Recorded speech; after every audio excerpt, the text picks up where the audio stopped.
Hello, everybody, and welcome back to the Camp Check podcast.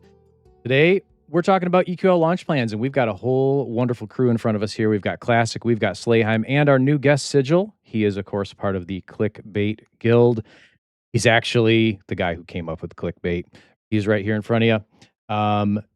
Let me give you a little bit of an intro about Camp Check. If you haven't watched this before, our podcast that is put on by us, the Clickbait Boys, is going to be a kind of a variety podcast that relates to MMOs, classically inspired MMOs, classic MMOs, any games like that that we enjoy. And there's a lot of us that have different interests. We don't all enjoy the same thing, but we do have a common thread of MMOs. And that's what we're going to talk about across all of the podcasts, all the topics. We may even have gone guests that are from that are outside the Clickbait Guild, and that would be fun if we do that as well. But primarily, you're going to see our faces on the screen or not faces on the screen.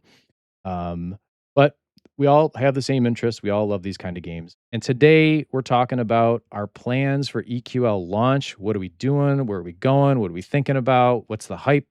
We got a lot of things we want to talk about in today. So we better get right into it. So let's get over to our first intro. We're going to kind of talk a little bit. I'd like to have everybody say a little thing about yourself. What are you looking forward to in EQL really quickly before we get into the main topics? Obviously, it's coming out this week. Everyone's super hyped. So tell me your hype levels, guys. Like, how are you guys interested? Are you excited? Are you ready? What are we doing?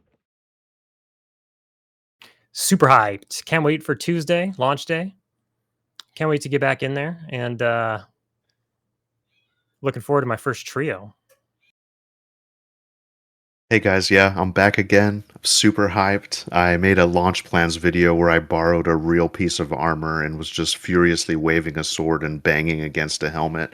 Super excited to get into it. I kind of put everything aside, and I'm not taking any time off this first week, but I'm going to be playing it every day, and really, really excited. I'm a Monsters and Memories guy, but I'm going full EQL. Yeah, I'm in that same boat. I didn't take any time off, and a lot of times I will take time off for game launches and stuff. But this time I didn't. But I do. It does look like I have a pretty good amount of time to play this first week. So, not to steal, we're having a previous conversation, not to steal Classic's line, but I have kind of a third wind for the whole thing at this point because we've gone through a couple of betas already and played pretty much through the whole game a couple of times on screen and off. And but I'm ready to go, man. Looking forward to it. And happy to be here, joining you guys on this episode. Oh yeah. Thank y'all. I am just happy that we don't have to get our characters wiped anymore. That's the whole thing I'm really excited about. I just want to make progress that's going to stick.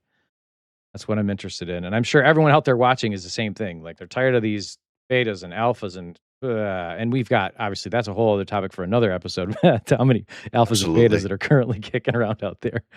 So we can get rolling with our first official question. Let's get that on the screen here. Hey, can I just say while you're pulling that up, I slipped. I was talking to Classic one day and I was like, I'm so used to these betas now because that's what I've been playing for the last couple of years. I was like, hey, so EverQuest Legends is coming out in early access, right? It's going to be early access.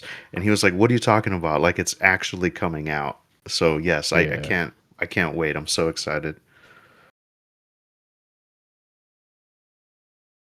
All right, first big question, which we already started talking about this. We're just going to continue the conversation we started here. What's our plans for launch day? So I'll kind of kick it off. My plans, I got to tell you, I've been waffling on what I want to do. I was first like, well, maybe should I just do a challenge mode and do something, people saw me doing the randomizer challenge mode. We've got, Sigil had a challenge mode and everyone was kind of doing Wreck-It did a challenge mode. I wasn't sure if I wanted to do that right off the rip, and I think I'm going to focus on my main. So I think my plans are to focus on the main. I'm going to do, Classic talked about this in his video, was doing the ogre start, and I definitely want to do the ogre start and kind of put probably another class in there as a primary that the ogre can't be. I'm still kind of waffling even on that because my original plan was paladin being my main. And of course, an ogre can't be a paladin. So that was part of the idea. But now, man, Shadow Knight's looking hot. And I'm thinking about maybe doing Shadow Knight as one of the primaries, if not my primary.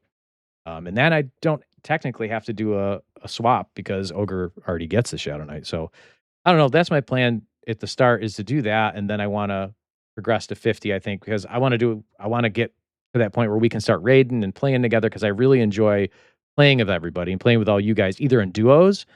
Like me and Slay in closed beta, we had such a good time just hanging out in Guck and working our way and leveling together. I had such fun duoing, and I want to do that again. So I'm looking forward to those kind of spur of the moment. We're going to level together and play, and I think I got to do my main to do that. So I don't know. Those are my plans for now. I want to jump in there. So a lot of people talked about the ogre start, right? Like trying to get an ogre set up in one way or another to get going. And I get it, like the ogre stats are phenomenal, because the limiting thing before was, they only had so many classes they could be. But if you can work around that, you get that ogre, the stats, and you get the stun immunity from the front, which saves you some, initial alternate advancement. But I also want people to realize, like, I've played through the game like 4 times now and done the raid bosses, and I've never played an ogre in EQL yet. And it did not limit me in any way. I think a lot of people are talking about it as like, you got to go ogre. Okay, go ogre because you want those things, but just know you don't have to do it, right? Like, I think that's important. I don't know if a lot of people, I feel like they're stuck on that, right? Have you been picking up the AA stun? I have been taking all the stun to me, so I know I'm spending like 34 AAs or whatever to max it out. So I do get that.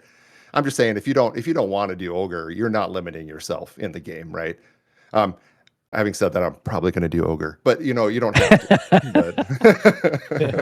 I like ogres though, so I to be clear, I like ogres. Sorry, I banged into my mic there, but I like ogres as a race. One of my mains on Quarm is Crushed Him, just a goofy ogre, and I think they're funny. So I guess I jumped into my launch plans, so I'll keep going overall with it. But I'm not set on ogre, but I do think that's the way I'm going to go, and I'll probably kind of do the same thing if I want a class setup that is not something that's native to ogres. But I'm also a big Ixar fan, and anybody who's watched my other stuff knows barbarians are my jam completely. So those are not off the table, and I think it's going to come down to like a character creator screen decision as I sit there on Tuesday trying to decide what to make. So I think that's my plan to get going. I'm in no rush to hurry through anything. I think now that we're not going to get deleted, there's a lot of time to get going. So like I said, I didn't take any time off work, but Tuesday afternoon's looking pretty clear for me. So I think I'll be dipping in pretty hard as soon as it comes up. When do the servers come up? Is it noon Pacific time? Noon Pacific. Yeah, Pacific time, yeah. That's the unofficial time. There hasn't been an official announcement, but there was a slightly unofficial noon PST. Okay. Well, I mean, that doesn't sound unreasonable, right? So yeah. I can work half a day. But yeah, I'll be doing 2 characters right away. So I'll be doing my main character on the Hallis server with everybody else here.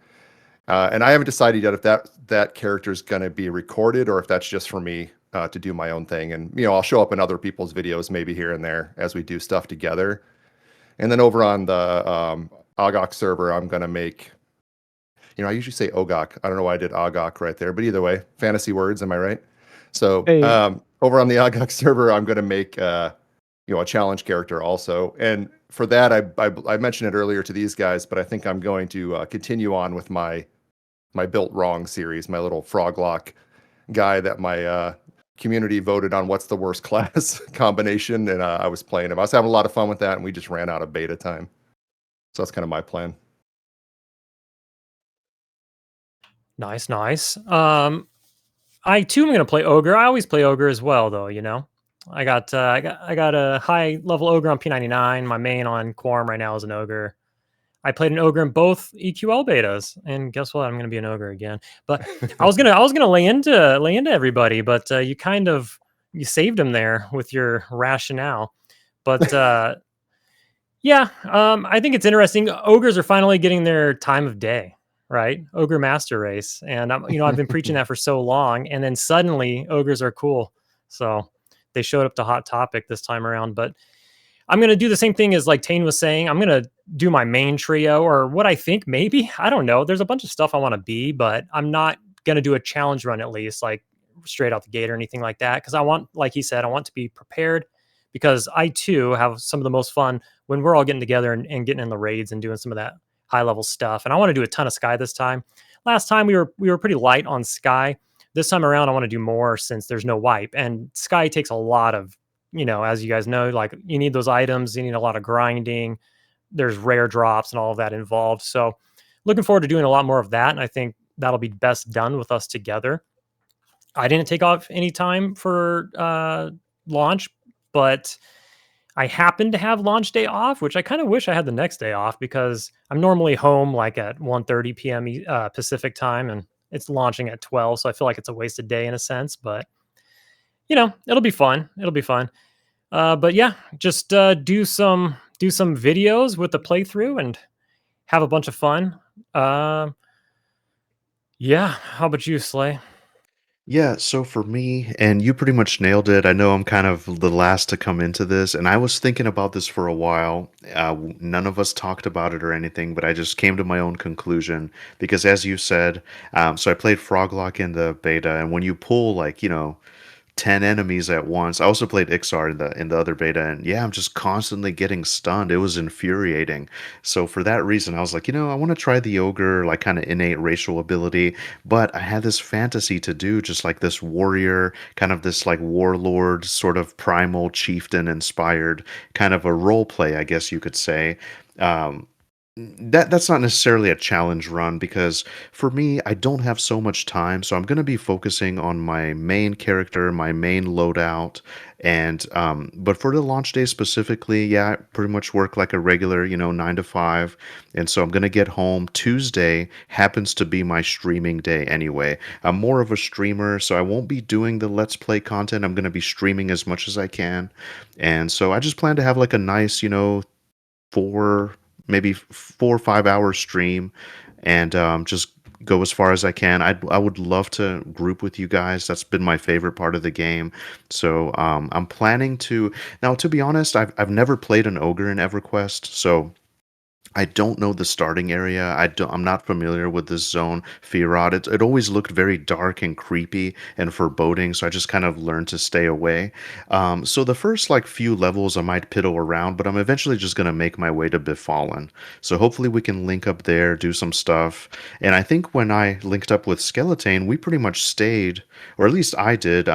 Skeletane went on to do some other stuff, but I pretty much stayed in Befallen until it was time for Guck. So. Yeah. That's pretty much what I'm gonna do. Planning to just play as much as I can. I won't be doing guides. I won't be doing let's plays. I'm gonna just stream as much as I can. Try to get to because I don't want to do Plane of Sky and some of that other stuff I didn't get a chance to do. So that's what I'm excited about, and I'm just gonna play, man. Like I'm just gonna play. Those are my plans. So I'm going to be completely honest plan, here. Go I'm going to jump in real quick, Sigil. So Sure. I got to say, for me in Classic, I got to say there's something I didn't mention that I really enjoy, which of course is leveling up, but I actually enjoy the bit of competition I feel like Classic and I have getting to 50. There's like this unwritten competition where we're like, look, I know he's checking my level when he logs in. And I like looking like, oh shoot, he's 30, man. Like that's what I was doing in that when we were playing closed beta. I felt like there was this unwritten competition and we were just trying to race to 50. I think you beat me. But it was a lot of fun. And then I loved how we linked up in Guck and we would just like hammer out things. That was so much fun. And then Even Slay, with the you and I were doing that competition, too. We still linked up. Yeah, even with that little competition, it was kind of fun. But I like having somebody there who's also like charging for the end. It that competition drives me. So I'm I'm like, oh frick, man, he's a little ahead of me, and I want to chase it. But then like with Slay, actually, him and I we did Befallen for quite a while actually. So I remember that we were down there. That was before the rework, wasn't it? I think. Yep. Just say I was it gonna was a mention that. really magical time because nothing was figured out yet. Nothing was Right. figured out Yeah. yet. So we were trying to learn the systems. We were trying to learn the stuff, and you're like, "Hey, let's maybe try difficulty 2 or difficulty 3." Yeah. And we were like, "Oh man, this is awesome!" And it was just such a fun time because it was fresh and new, and yeah, it was amazing. I remember you saying, "Let's go to D4." You kept wanting to go to D4, and I was like, I don't know about that. I was very confident in my rogue You berserker monk, like insane DPS burst. So yeah. Yeah. Well, at that level, it was probably amazing as well. Like nothing lived long enough to actually kill you. So Yeah. yeah. The health pools awesome. were crazy high though on D4 at that point. They didn't nerf them yet. So it's Yeah, kind of, even even Right. just dual classes in general were crazy. Right. it was wild. But Yeah, can I I was gonna just say say too? Go ahead, Sigil. Go ahead. my launch day plan kind of just changed because Slay said that he's going to be streaming. So I'm just going to be running around annoying him in the back of his stream. That's my new plan. So I'll be a cameo in all of your stream. So All right. Okay, so what's the trio that you're going to start with if you have it? Or I know, Sigil, you said you're kind of like maybe you're not going to figure it out till you get to the loading screen, character select screen. But like, do you guys have any ideas? well, I don't know yet because I can talk about a couple of things that I'm thinking about with regards to the first trio. So I've always liked Monk and Bard. Those are two of my favorite classes in EverQuest in general, and in any version of it I've ever played. And they were actually the back in the day when we went into like through Velius and all the way up through the original Planes of Power. Those are the two characters that I always kind of had at max level. I had a lot more time there back then, so I actually was able to keep two characters at max level, which I don't know that I could do today, but back then I did. And I kind of want to work those into my build. I've been avoiding them in the beta because I wanted to use them in my first build. And as a combo with those, I was looking at Paladin. I like the idea of combining the Paladin and the Monk. And then with the Bard, you can kind of I always like backstories on my characters. Like they need some headcanon for me of, I'm not just making a character because they're the strongest thing. Like if you look at my video series, there's always a story to the character, and I kind of need at least a thread of that. So I think Paladin, Monk, Bard, there's something you can come up with there, like an Oath Singer, or I don't know, give it some cool name, right? But I don't know. That's one. But then I'm also finding myself super interested in just making a trio of classes that I've never really played in EverQuest, right? Like I don't play Rangers. I don't usually play Necromancers. So if you think Ranger, Necro, something. So we'll see when I get to that character select screen what I go with. I think to start off, I'll be picking a pet class to get up to 10. I think that's the cleanest way to get to 10, and it doesn't feel like you're slogging through those low levels. So that'll be my plan. So yeah, exactly what I'm going to build yet, I don't know, but we shall see. A member of the church choir for sure, though. Yes. Yeah. I think with my trio, I've been waffling really hard on this one, but my original plan was Paladin. I loved Paladin all through close and pre-order. Paladin just feels really good to me. I just like the feeling of it. I like being able to murder undead, and I end up living in Guck at some point. So it just ends up accelerating that Guck spree. But I think so my original plan was Paladin, and then I was gonna go my original closed beta build, which was Paladin Necro Shaman. And after Classic talked about the monk, and he was showing that off on his video, he kind of convinced me of that. And I think I'm gonna pivot it. And I was gonna go Paladin Monk Shaman. And then they made some changes for the Shadow Knight. And I was like, all right, I think I'm gonna try out because I haven't played the Shadow Knight fully. I did play Shadow Knight a little bit in pre-order beta on just like one or two streams I did. But I think I'm gonna do Shadow Knight, Monk, Shaman. I think that's gonna be my starting trio. Pretty sure. That could all change if they drop some patch notes or something crazy, but that's what I'm looking at for now. And I wanna race my way to 50 and link up with the boys as we go.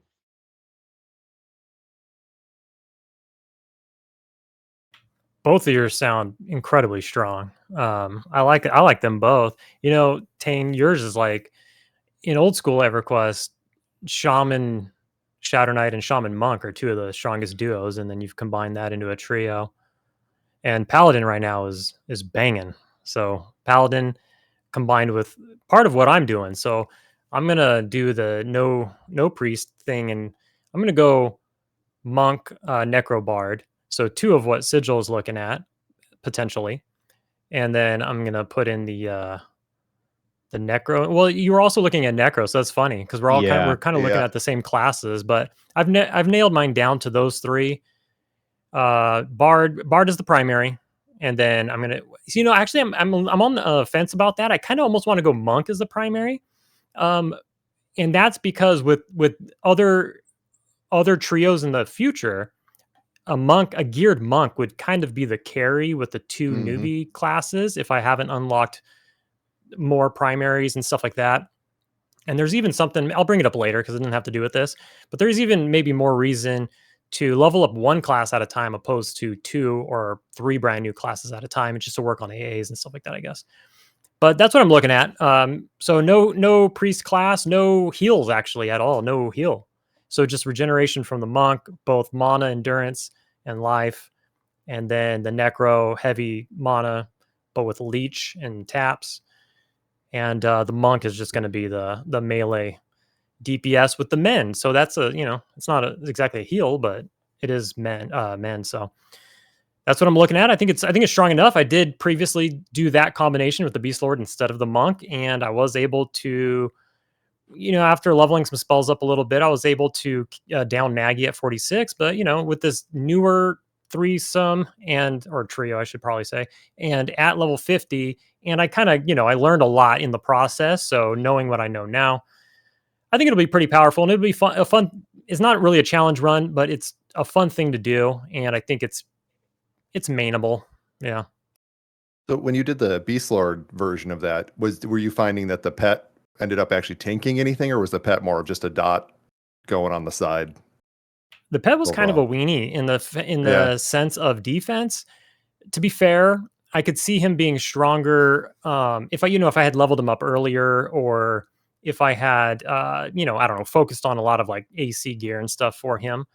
But through my leveling, and we were kind of on a crunch with that one, and right. I thought I wasn't going to play the pre-order beta as much, and then like halfway through it, I was like, you know what, I want to kind of like test the waters for what I'm going to do at launch, and so then I started pushing it a little later, and then I felt really crunched for time, and I was like, oh shoot, I'm not going to make it. And then, Yeah. so in under different circumstances, maybe. And I know some people do have like a pet build where they're sitting back and healing, but I can't. I do have a pet heal, so I guess Yeah. that's a lie. I do have a heal. It's a pet heal. The Necro has a pet heal. And then as the Beast Lord, I had heals as a Beast Lord, but Yeah, I was just thinking if the pet wasn't tanking for you and you were having to like rely on yourself to be the front damage taker and everything else, then the monk is a much better choice than the Beast Lord, right? Like it's just so much better in every melee way yeah. across And the board. defensively So too. and defensively, yeah, Wild that the defense is offense way and better. defense, yeah, it's crazy. But yeah, so I did have areas where I was having trouble pulling aggro off of the pet, but I think like on a boss or something, I don't have any problems. Like the pet's not going to be able to pull aggro off of me on a boss. Now on mobs where I'm trying to be consistent and have a flow of things, and try to what do you call it, like an efficiency, so I can keep going and not like stop after every fight. The pet will pull aggro off of you because you're trying to not Sure. push it to the limit. I Right. think if I can comment on your build a minute, I think the Necro, you're saying not having a healing class, but I think that Necro tap is super strong, especially if you level it. Like if you put Yeah. some, even if you get it to like level 5, you're, I think that's going to sustain you just fine. Like you're not going to have any issues with that. I think so as well. And it ramps up a lot. And like not even where I got to be, like the last 2 ranks of it, it has a huge jump. And then something I do want to point out, I have on my channel, but other versions of EQ, when you get things that improve the damage of your like life leech dot or the damage of your tap, it doesn't improve the life you get back, but on this server it does. So if you crit a life tap, you crit heal. And if you get a focus effect that increases the damage of your dots by 20% or whatever, that's also increasing the healing of your dot. Whereas like somewhere like Quorum has focus effects, but it's not giving you that. Right. All right, Slay. I know you already mentioned it before. You were kind of talking about a little bit your trio, but what's your trio going to be? Well, it's just amazing too, and I'm very curious to see your guys' perspective. One of my biggest dilemmas that I had was choosing. So I knew that I wanted a tank of some kind. I know mine is going to be, it's not the most exciting, I guess, but to me, it's cool because I have never played a warrior in EverQuest in general, and especially in EverQuest Legends. So I was just looking at some stuff, and initially I was kind of set on a Shadow Knight, and this was the biggest quandary that I had. It's like, do I want a Paladin? Do I want a Shadow Knight? I wanted some kind of like tank class, and the Knights are very interesting to me. The sustain that they have is incredible. The survival ability that they have is incredible. They're both, I mean, you could argue, Shadow Knight and Paladin are kind of neck and neck. And so, I was leaning towards Shadow Knight, but I was like, I just really want to feel like that martial sort of prowess of a warrior. And especially, I was reading the new updates for like Cleave and Rampage and that kind of a thing. So warrior just seems like this really robust, incredible class to have on top of your other trio. So just to yeah, so I'm going with warrior, shaman, and berserker. I absolutely have fallen in love with the berserker stance. I feel like that's a really nice complement to the warrior. And just like I was telling you guys earlier, to me, I don't like managing a bunch of like spellcasters when there's a bunch of gems and I'm trying to coordinate everything. It's a bit too much for me. So I wanted to keep it as passive as possible. So, warrior doesn't have a spell kit. And Berserker basically enhances the warrior, and then all I'd have to do is focus on the shaman. And so I'm kind of going for this like war chief, kind of like primal, like communing with the spirits vibe to just enhance my attacks basically as an ogre. So I feel like that's a really strong combo. And I'm already kind of thinking maybe you can kind of poke holes in the weaknesses and stuff, but I think I can get into situations where if we're all grouping and someone is tanking, I don't really have a way to drop aggro like the monk does, or or I can't feign death and stuff like that. But it'll kind of be a fun challenge to survive the world. I'm just looking for like a robust build to just basically be able to go against anything because my previous build was a little bit limited.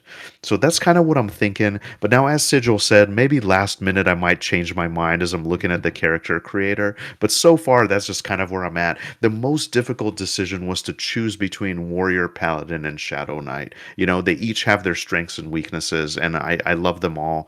But that's kind of where I'm at right now. What do you guys think? Yeah, I Let's think touch on that. you've already seen it. You've already experienced the berserker stance in your other character, so you know how crazy it makes your attacks. I think that would be a lot of fun with warrior. It was a lot of fun with Shadow Knight as well because I did Shadow Knight, berserker, shaman, and yeah, when we went to Sky, when we all went to Sky, I think I pulled aggro on every single thing that came near us because I was just and I wasn't even heavily geared at that point, but. Yeah, it was good. At least with the Shadow Nade, at least I could feign death and send it back to classic if and let him tank it. But I think you'll be all right with the warrior. So do berserkers have? So I know originally warriors are the only melee class to have innate crit, like off the bat. Do berserkers have that, or no? Now, see, I'm not sure if they initially start with it. I don't know because even in EverQuest Legends, I seem to have been getting crits from other stuff. I was critting as a paladin right off the bat, it seemed like. Do you guys Hmm. know? I don't know. I But want Yeah, I to don't think know. the Berserker has an innate crit, and of course, I think there's an AA, right? Is it yeah, like they're wild A's. yeah, and there's the AA that'll bump it up to like 6% or something. And I don't know if it's a Yeah. purchased one or it might even be a natural one that you just gain through leveling. I can't remember. There's one that they get. They have some really cool things that'll enhance that kind of fantasy, like the blood Yeah. rune where you can kind of Oh gain yeah. a damage shield. Mhm. I think they have like triple attack stuff, so it's just gonna work really well, Yeah. and I Oh, never really experienced whenever I was playing before, I had basically I was dual wielding and people were like, oh man, you got to have a two-handed weapon, but I could never really find an amazing one. So I'm really looking forward to just have like a crazy two-hand weapon build and just go all out. That's I funny think because your I build's was solid. dual wielding and everybody's telling me, or I was two handing and everybody was telling me to dual wield. Yeah. Same. But I think the build's solid because you're adding that shaman in there. I think that makes a huge difference because and Oh you were yeah. talking about having to worry about juggling spell gems, and you really this is how I played it when I played the shaman in the build is now I know classic plays it a little different, and he would make sure to drop dots on stuff with the shaman class. I always forget to do that, and I always ended up using the shaman as a let me quick buff all of the stat buffs ahead of time and then just go murder things and heal myself. Like that was all I ever did because I was like, I don't feel like juggling this and that and dots. And Classic's much more comfortable doing that. But I think kind of like you, Slay, I'm like, I don't want to think about it. I want to just go slap some things and let the shaman all of the precasting of all your, stat buffs and spells to boost your melee prowess ahead of time and then just get in there and kill and just drop a heal when I need it. Yeah. I love it, Slay, and I'll tell you It's a why. good build. Shamans are like the melee characters god, right? You get all the crazy melee buffs. Also, chloroplast now regenerates endurance, which is going to be huge. And then also, warrior has an AA that's like a crazy amount it's like 1% HP regeneration, right? So being an ogre and being those classes, you should probably have a pretty high health pool. And so, like, I don't know, whatever, you're gonna have a high health pool, and so that 1% is gonna be a lot. And then that also can fight berserker stance, which apparently is not that big of a deal, but even still, that'll go towards that, along with chloroplast and everything else. And then we don't know who crits or not, but warriors for sure crit. And then all of the berserker, having you swing a lot faster with the berserker stance and everything is only going to make you, Yeah. just shred stuff like that. Also, warriors just have some. Warrior has some, crazy AAs. Is like, I was looking at the berserker AAs, and some of those are nasty. Like the basically like the leeching with the crits and all that kind of stuff. The whole crits and life back Yeah. and all that kind of stuff. I don't know. I think that's amazing. And then yeah, like you mentioned, the new update with the cleave and the frenzy reducing rampage. Rampage is just not good. The cooldown is insane. So hopefully this makes it good. And then if it doesn't, hopefully they'll adjust it a little more to make it, because it was like, it was like a 10-minute cooldown for like a white AoE or something, like a white hit Right. AoE. And it's Like just one like, what is hit, that? like one hit around you, right? Yeah, it wasn't Yeah, insane. I would just worthwhile. forget to use it. Anyways, I Yeah. love it. Yeah, I think it's really good. Really synergy there. And I just want to add a quick point too. I was thinking to myself, like, what is something? So it's no secret. I really sort of gravitate towards melee focused classes, and it just seems like all of that complements each other fairly well. I mean, same with all of your guys' builds, but to me, in my mind, like a ranger doesn't really enhance a necromancer too much, or like, I mean, bard enhances everything. But I was just thinking of like, what would have the ultimate synergy? And that's like, some type of tank, a shaman, and then just like a supporting class. So, You get the shaman pet as well, which is pretty cool. And Yep. it's not like a piece of crap in this game like it is in others. And in fact, no, I Sigil was forgot all telling me about towards that. the end of the other beta, when we were doing Sky, um, we had found out that the new update, well, it was new then, the shaman pet slows for you and stuff. So Oh, Yeah, you wow. cast the beast, the lower level beast slow. But if you're kind of playing the shaman like Tane does, where you're not really using all the spells, well, the pet's gonna slow for you anyway, and stack some crappy dots on there for you anyway. So you kind of get half of that benefit just by having the pet out. Wow, even that's less awesome. spells to worry about. That's right. That's right. Oh, good. He also So never seemed to. By the way, I don't know if this has been fixed, but he never missed with like I would cast my slow, and it would get resisted, and I would look and he would have the low level, he'd have like drowsy on him right away. Like a low level slow. And I'm like, how does he Yeah. always hit with that thing? So Yeah, I couldn't land fire dots for good reason. I couldn't land fire dots as a necro on Nagy, obviously, but my pets just land in yeah. blood boils, and I'm just like, okay. Sure. Way to go, buddy. well, I want to bounce off of I'm going to pull up some of these. We've been mentioning some of the dev kind of changes or little bits and pieces. So I'm going to just throw this up on screen real quick so we can look at it. I've got the Discord up from the dev comments. So we'll bring this up on the screen. And the one that we were talking about here was the Frenzy and the Cleave now reduce cooldown to Rampage. So as Classic mentioned, Rampage was on a 10-minute cooldown, which is absolute garbage. Rampage is cool, but you want to use it more often. And in a game like EQL, I feel like it should be more often. So at least this is a nice start. And the reason why I think this is going to shine for Slay is that Frenzy is a berserker ability, and then Cleave is your warrior. So you're going to double dip on this, and you're going to get 2 times that reduction. Now, I don't know. We don't know what that looks like yet, but at least I think that's why it's going to make that build much more powerful, is because of this. If you AA into Rampage, which I think you got to spend 5 points or something to get it. Yeah. And you know what? I mean, I'm sure like when I'm trying to, fight a boss or something, maybe that's not going to help me out a whole lot, but it'll be really nice for dungeons. I plan to do a lot of dungeons, planning to like AoE a lot of mobs. So I like that capability for sure. I'm curious how that will all play out. I'll definitely keep you guys posted as I test it out. Hey, we'll Yeah, be it there looks with you. Yeah, absolutely. Yeah. And that's what I want to find out. So, one of the things we wanted to talk about too was like patch notes and stuff, which we'll get more into that later. But at least we're seeing some patch notes now, right? We've got a bunch of these things here. This is what I was talking about with the SK that I'm very Hmm. excited about is the Leech Touch AA, which they already had, but it now upgrades your harm touch. So it's going to be a life tap instead of acting as a separate ability, which was always just did direct damage.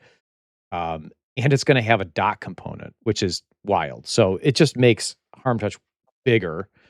And the dot is also a leech if you have leech touch. So like I feel like harm touch got a whole lot better, a whole lot And stronger. then imagine this. That's Imagine you amazing. have a class that has access to the dot crit and dot crit damage Exactly. AAs. Yeah. Which if I've got a shaman in the build, which I will, I should get. So that's what I kept thinking about was like, okay, I've got this leech touch. I'm going to add that in. Harm touch is going to get cool. You've got Reeve, which is going to lower that cooldown. And now Yep. again, I didn't play it yet, but I know Sigil played it more, and he can talk more about that. But when like Reeve would come back up, so then you're using harm touch more often as part of your arsenal, and you're getting healed. It's dropping a dot. You could crit with it. If you got the AAs, it sounds really fun. That's what's got me kind of sold on the SK. It's got to be a CH if you crit that HT. Oh yeah, Oh yeah. yeah, Oh yeah. right. So let's say these other ones. I'd look at these other patch notes. Some of them I don't really care about, but it'd be nice to highlight some of them. Like they've got this unbound lethality and auto granted. So they're doing a bunch of auto granted AAs, and I think this is really cool. So the AA for rogues is they're going to give a passive bonus to the duration of the poison. So your poisons that you hit are going to last longer, and they lower the resist value of the poisons as well. So they're gonna have a harder time resisting them. And then they're going to last longer, which is pretty sweet. And that's going to be auto granted. So that'll probably be at a level point where it's like, oh, you get level 15, and they give you the first point, and then at level 30, they give you the second point. Level 45, you get the third or something like that. And they're doing a whole bunch. They did the monk. This one's more for classic and myself. We're going to roll monks. You're getting a passive increase in your current and maximum haste value. Now, I'm assuming this maximum haste value means like an over haste or something. Yeah. So It's we're going got to to go to be, right? 185, I think. Right? So potentially we go to 185 because we're capped at 175 right now. So to go to 185 is going to be amazing. And it's Mhm. really easy to reach that cap, as you had mentioned in your video classic. Unbound Ferocity, we've got a Beast Lord pet, right? Is it for the pet? Yeah, the pet has a Yeah. chance to flurry. I don't know if anything else flurries in the game yet. That's kind of cool. Auto granted AA Bard. This is useful if you're just worried about getting stunned. I mean, hey, what the heck? I assume. I'm curious though. Is this only affecting songs, or is this also for anything else in your Oh build? yeah. Like if you got a shaman in there, is that going to help your shaman? Oh, I interesting, mean, it's got to, right? It's casting. right? Just Yeah, casting in Yeah. general, yeah. It doesn't say songs. It just says yeah, casting. Yeah. right. I mean, Ogre you Bard, cast a what's up? song, but you're right. It doesn't say song, so I don't know. Paladin, it just direct healing upgrade. Cool. I mean, that's always good. Doesn't feel super strong, but what it does make me think of is maybe you just want you can let Paladin be your main heal. Like maybe you don't need a Yeah. healing class, right? They're already Right. strong. People already don't need one. Yeah. Yeah. And there's I'm kind of AAs to I'm boost kind it. of hoping for that. I'm kind of banking on that for my build if I go with the one I talked about. Like I just want the paladin to be the healer and not have to worry about another healer in the group. Right. Right. This Yeah, is actually, wild. Sigil, Go I ahead. just want to say, yeah, your monk will be able to, you'll be spamming mend, and then you have an Right. ability, smite will reduce lay on hands. It's just a power combo. But anyway, please So continue. I would say jumping back just for a second, Tane, you had said I Yeah. could talk more about how often Reeve comes up, or not Reeve, but Harm Touch. And I will tell you that like normally I think of Harm Touch because of how it is in the normal, like in Quorum or whatever. I just don't even think about it until I'm in trouble sometimes, and I'm like, well, what can I do? Oh, Harm Touch is up. I'll Right. blast him with it. But with when I was playing my Doom Reaver build with the SK in there, I swear every time I looked at it, it was up. Yeah. And that says nothing about what the actual timer is, or I'm not going to try to get too technical on the math, but I will tell you it was up. It was up like every fight, and sometimes multiple times per fight if it was a long enough boss fight or something. So Yeah. it felt really good. So and it'll be the same will be true with lay on hands, right? For the paladin is what I'm hoping. And I think that'll feel really good. Like it'll just feel like every fight you get like a full heal almost every other fight, maybe something like that. Right, right. It sounds good. I'm so excited for it. So I think I'm definitely rolling the SK. This is wild enchanter stuff. I don't play enchanter. I'm not really an enchanter guy, but I'm kind of excited for those who get to do it. So you got an activated AA, which is your active charm cannot be dispelled or break. So that's wild. I don't even know how that's going to work. If that means, does that mean permanently or just it like temporarily keeps it off in a way like, oh, it's not going to break for the next 5 minutes? Like I don't know, but it sounds Yeah, wild. probably a pretty big timer, but yeah. Right.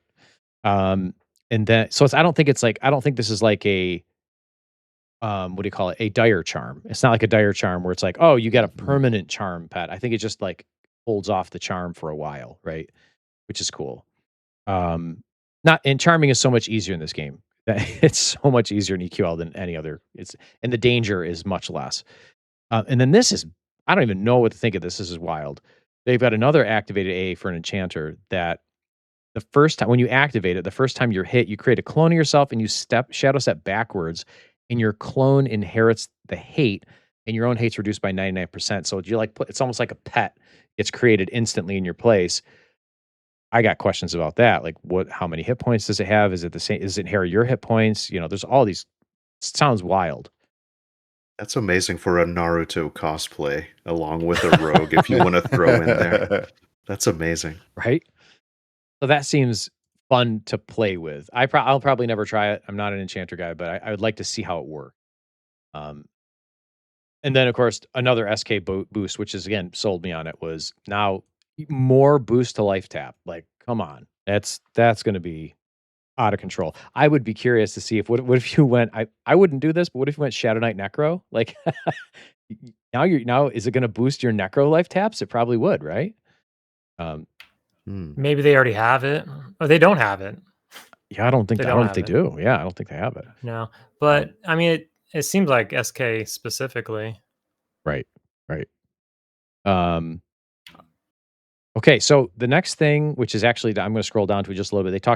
They went to SDCC and they had a panel day, and I did want to look at that, and they posted kind of like a little graphic that we're able to see this up real quick. And we're going to talk about like the roadmap. So they talked about a roadmap. It has a bunch of things that we can discuss. And I think it'll be really fun for us to go through.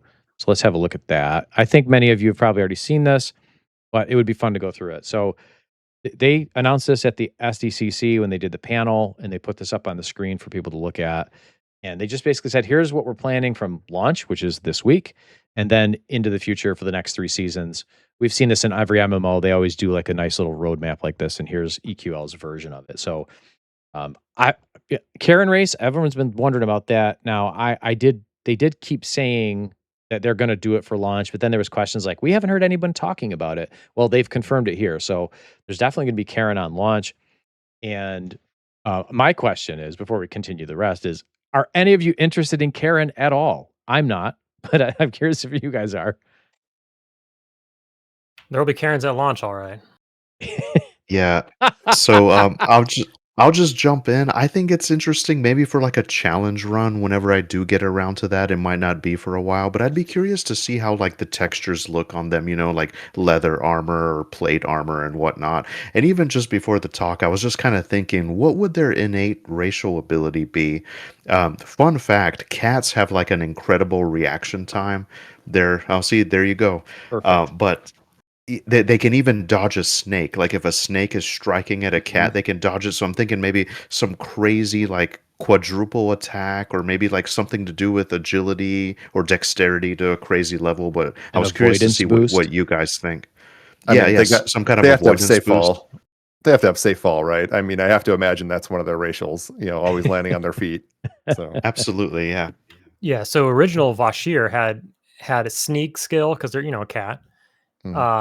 So they had sneak, and then they had safe fall as well. And then they also had infravision, right? Cats can see in the dark. Yep. So will they differentiate from that, or they'll probably have those same ones? Will they give them something else, like something agile or agility related would be good? I like their little headband that they have, the little Yeah, I I think saw it's hilarious. one of the other images that they kind of posted was like the headband and like two like katanas or wakizashi or something like that. Like, and they were like in the middle of a jump kick, and I was like, that's a kind of a cool shot of to show off like a almost like a monk ability. But um, I think to answer your question, I have zero interest in playing as a cat person. I didn't ever play Vashir. Although I will say that I think some of like the Vashir Beast Lords look kind of cool in like their leather armor and with their pet. It's just not my thing at all. I actually don't play very many beast races in any game.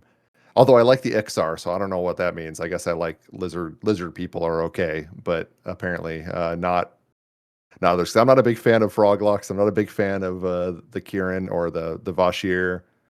And even in stuff like Guild Wars 2, I kind of didn't play like the cat race that's in there. I don't know, just not my thing usually. But hey, more power to people that are interested. They look like they're going to be pretty cool. I've got a quick answer for you already. These are the Karen racials: sneak and safe fall. Oh, So that seems to be what it is. I don't know if there's anything more, but that's what they've told us: sneak and safe fall. So consistent with the Vashir then. yeah. So Vashir also had a penalty of they eat twice as much, kind of like ogres and stuff. oh no, kidding! I didn't know that. Yeah. Interesting. But I don't want to be one. Nah, no interest from me. I think that's cool that they're in the game. You know, that's like I have nothing against it. I think it's cool that they're using the old graphics like they did with the Froglocks. I think that's super interesting, and I'm really curious to future races and stuff. But I don't have an interest with this one. So it says maps continuing into summer. I assume that's just going to mean that they're upgrading the maps, right? So we got in-game maps. Some of the dungeons didn't have all the maps. We've already known that through closed beta. You can overcome that if you use if you download Brul's map pack or something like that. And there's some other ones out there. But so they're still working on maps. Sounds like they won't have those all finished. That's fine. We can get around it if we have to. Into summer, 4K scaling. If you're interested in that, you want to have big, crazy, high resolution. I'm good with 1440 or 2K. That works for me. And then deity achievements. So the deity achievements, I'm going to guess that has to do with the ability to unlock various deities.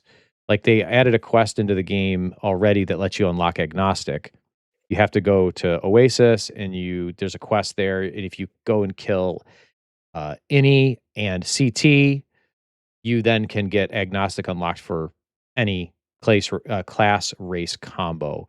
So I'm gonna guess that's what this is. If you guys have more knowledge on it, tell me. But that's what I'm gonna guess. It seems like that's what it would be. Right? Yeah. Yeah. That's what I think too. To fix the UIs from being small. The 4K scaling is definitely for that, right? Right. Yeah. But, yeah, for sure. It's bad. In 4K, it's so tiny. I don't know if you guys have yeah. actually like launched it at that level, but it's pretty crazy how small it is. Yeah, it's pretty wicked. For those who play it big. And I like everything really tiny, but it just makes it really bad when you have it on a video. Like people, Right, yeah, people nobody can love see it. people love to read your text. They love to go in and look at your combat logs, and they want to see the data, and they zoom in and they tell you how you're missing here or not hitting there. Right. Dude, I was surprised how diligent people are. They are. Yeah, I had someone tell me in my Doom Reaver video, at the very beginning I had equipped I don't know, it was like a spear or something, but neither of the classes I had could use one-handed piercing. So they were like, if you go back and look at your own video, you're getting skill ups in hand to hand. And I was like, didn't even notice. Played for like half an hour that way and got a new weapon and didn't even notice. So apparently hand to hand was good enough at level 8 or whatever. So it's pretty funny. Dude, I went through that too. I think you had already experienced it, so you told me what was up because I was hitting you guys up and I was like, why am I getting hand to hand? Yeah. Yeah. There's so much going on. It's hard to. Oh yeah. Early on, at least. Those were like the early days. Well, we were like learning the game at that point and kind of trying to figure out what all was happening. So I want to comment too. I agree with you, Classic. I really am glad they used like the old graphics. Not to dive into that controversy, but I'm an old graphics Andy over here, and that's my jam. So I'm glad they went that way with both the kind of new races as well. So my 2 cents. Yeah. So we've got the they're talking about continued dungeon revamps, which we knew were going to happen. They've been talking about that. I'd like to see how far they go with it. Mm. And then open world tuning. I don't know what that means. What do you think the open world tuning is about? I'm not exactly sure. You have any thoughts? Would be cool if they're going to like increase rare spawns, maybe add more named mobs to the open world. We already have named mobs, but that would be cool if they added more with gear that's on par with some of the dungeon stuff. One Like a thing that I reason will be going to. after is Petrofin. Petrofin's like granite bracers. I'm gonna be going after those, but stuff like that. I mean, that would be cool. Also maybe Zem. I don't know. Yeah, I think it maybe give everybody a reason to not just be in a dungeon as well, right? To bring some of that stuff up to the level of I'd like to camp in a outdoor zone. I don't know. I haven't seen they haven't done anything like that yet, right? So it'd be interesting to see where they go with it. Yeah, that's what I was thinking as well. Maybe just like add more packs of enemies, just add more of a reason to be in an open world zone. But I love it. I think that's a wonderful like continued update for the game. Just the dungeon revamps are amazing. Open world tuning, that's interesting as well. So I'm curious to see what that's going to look like. Rajarkian Hills, I didn't know about that. We knew about Nectropos coming in the fall, but the Rajarkian Hills, open world zone, I have no clue what to think about that. I think that comes from EQ2. I'm not sure. Comes from one of the other games, I believe. Yeah, so that's from Lost Dungeons of Oh, Norath. LDON. So Okay. throughout Norath, there was like these different camps that you could go to. Butcher Block Mountains, Greater Fade Arc, whatever. This was in Wayfarer? the Wayfarer camps exactly. So this was in the Oasis area. There was a little Wayfarer camp there, and you could do these instance zones. And the Rujarkian Hills was one of them. I vaguely remember it. And actually, it's a fun fact from a lore perspective. I'm a bit of a lore nerd. This was like this was a particular type of orcs that were unrelated to Death Fist orcs, and so they were basically made by Ralos Zek himself. And it's like there's like these whole different types of like orcs. So it'd be cool to explore that somewhere. Maybe I know Oasis kind of looks like there's some areas where there could be something more there. So maybe they'll just kind of create a branch off of that, and that's where I'm guessing it'll be. So the first time I heard about this was from Slay, but since then I did hear a little more of a tidbit, and that was that if you look at your original cloth map that came with your EverQuest game, you could actually see it listed on the cloth map, Oh, and okay. it is like pushed What? up against I think Inethul Swamp and South Row. I think it's like nestled over there, is what I had heard. That's amazing. It was hidden in plain sight all along. Yeah.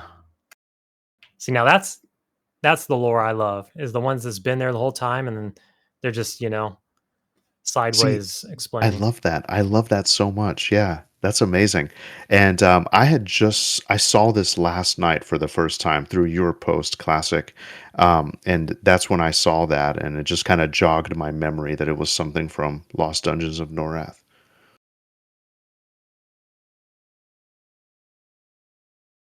Except it's open world. It'll still be instance though.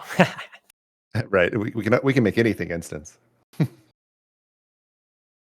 So that sounds good. I didn't know that it was from LDON. I played through LDON back in era, but Same. I don't remember any of the You, dungeons at you know all. what's crazy? I remember that like people would min max those. It's like there was certain reasons to do certain ones, and like other instances you just never really did. It was like extremely uncommon to do some of them. That's Yeah. what I remember I out of think it. that It was it. depended on like the rewards, right? At the camp. Yeah. Oh yeah. Was it based on class? Was there like certain dungeons for certain classes? I Yeah, think what it like boiled down to was like which ones could you finish the fastest and get the most points for or something. Right. I think they Right. did min max it. I just remember yeah. rerunning like two of them over and over again. Just Yeah. getting the points. There Because was there was one different types. As a rogue, I had to get an item out of one. I had to like pick up a book out of like Miragul's Menagerie or whatever, and the Everfrost one. That was a cool one. But yeah, Okay. there was certain ones where like you needed to do something with your class, I guess. Okay. So Yeah. Yeah. yeah. And there I was was like escort ones. Do you remember that? Something like Oh, that. Oh dude, yeah. those were horrible. Those were the worst, right? Everybody hated the Yes. escort ones, so they don't want to Yep. go to that one. You might proc Terrible. an escort. Terrible. So But I couldn't help myself. I had to go look, and sure enough, there's Rujarkian Hills on the original cloth map. How So about that's that? amazing. Where's it at exactly? Kind of. Looks like it's kind of south of the Oasis, kind of southwest a little bit. So like South Row West would. Yeah, like west of South Row a little bit. So West is off of the water, right? Oh Yeah. yeah, I see it. I'm Yep. looking at it right now. Wow. Right? Yeah, it's just kind of written in there. I've never noticed it before. That is so amazing. Shout out to Game John, I guess, for making this happen. It's awesome. Dude, speaking of shout outs, this is unrelated, but when they redid Crushbone, those new named mobs are from the lore, at least the lore taken from the tabletop game. And so big shout out to them for not overlooking little details like that. Like this is it's Yeah, related that's to this cool. detail, but also like Blood Gurgler is a new named there, and that he's like in the lore of the and the other names as well. That was just one that came off the top of my head. So good on them for giving us more lore. You know, we're Yeah. all lore junkies. It's awesome. Now I'm just scouring the map. What other there's some areas? stuff- What's next? Well, there's some next? stuff on Fade where for sure that's not ever been that's never been in the game. So it'd be interesting to see if they ever Yeah. do that stuff. That'll be fun. Yeah, Speaking that's of Blood exactly what I was Gurgler, looking at.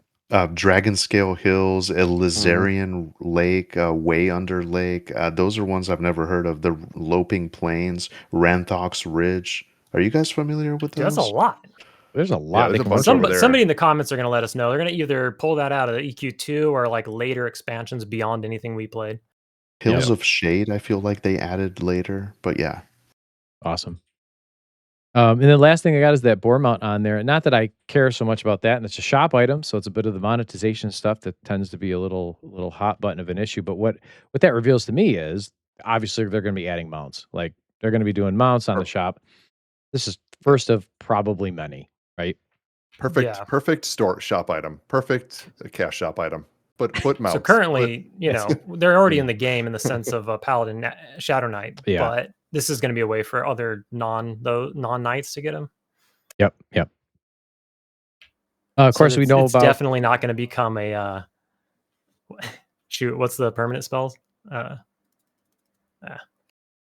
are the ports? The rituals. The rituals, yeah. Yeah, it's not your mounts aren't going to become a ritual. Right. So, of course, we talked about Nectropos in the last episode a bit with the mini. So it's like a mini expansion, though, which I didn't know. That's the new part. We talked about the zone and where it was coming from and a little just commented on that, but I did not realize they were making a mini expansion out of it. So they're adding a new race, which is going to require an unlock. So I'm guessing that means you can't create a brand new character with that race. You're going to have to go find, do an achievement to unlock it, and then 2 new zones. Do you have any thoughts on what they're going to do for a new race? I personally don't have any ideas as to what they want to add. I'm going to think orcs. Yeah, because what the Nectropos Castle would be much older than what it's been seen, what's been seen in Everquest 2, right? I think you guys talked about this in the last episode, but so it's not going to be all ruins and vampires or whatever. It will be, in its heyday. So yeah, I would feel like orcs would be a good guess. That would be wild. The dark elves and the orcs have a lot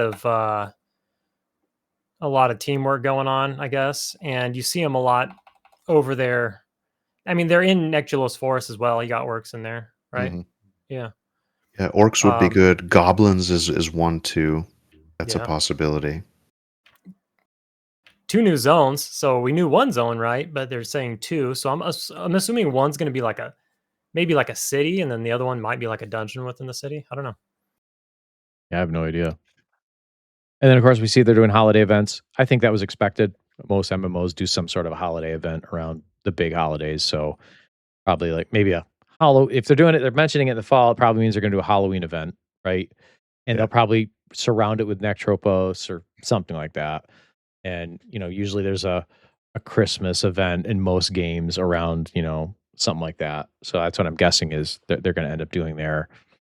And then winter, we've got the reincarnation. Now, I was very curious about this because it just happens to be I'm working on I'm doing a series with my Shadow Knight on Project Quorum called a Reborn series. And that's what I'm like, okay, I immediately thought, is this a Reborn type system named different as reincarnation?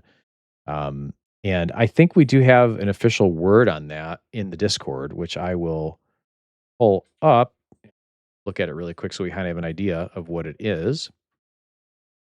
And that is here. It says reincarnation takes your 3 current classes and your current race back to level 1, makes the stat hard caps into hard caps on the first go about. So I'm going to guess that means the first time you do it is what, oh, sorry, it's cutting off on the end there. I apologize. And then each subsequent one will increase the caps further. So this feels very much like a min max kind of system where you just want to you just want to keep raising your hard caps. Is that I assume that's like is it stat hard caps? Is it AC hard caps? Like what are the hard caps that are going up in particular? Maybe it's all of them. I don't know. What are your thoughts? I'm thinking your main stats, strength, stamina, Yeah. intelligence stuff. Right. Okay. Because I Yeah, think if that- you remember, it's like at 510 right now. I think that's where the cap is. If you look on Yep. the stat sheet, it's like 510. Does that mean it's going to bump that? And by how much, you know? Yeah. I'm like I want to say like 10 to everything across the board. Right. That doesn't sound like a lot for leveling, another character all the way to max, but But also- that's 10 to you're everything. It's also- kind of a lot. They did clarify that you're retaining your alternate advancement points, your gear, and all those things. So your re-leveling is going to probably scream through it, I would think, right? But yeah, it's hard to say. I feel like if you made it more than 10, then every time through is just a big. You start to get too much of a power jump if you want people to keep doing it, right? At the same time, it is a cap, so you still need the gear and the AAs and Right, everything right. to get up to it. But still, Yeah, I think it's something nice that's there for the min maxers because I mean, just think about it. Eventually, if you just keep going hard, you're gonna be level 50 and you're gonna have plus 10 on your favorite items or BIS items or whatever. So I think it's interesting. I'm curious. I mean, this is just speculation, but maybe it'll. What about like the haste cap, like certain other caps? Like I'm wondering if that will be something that'll be affected. Um, Oh, that's true. a good Man, point. maybe it alternates.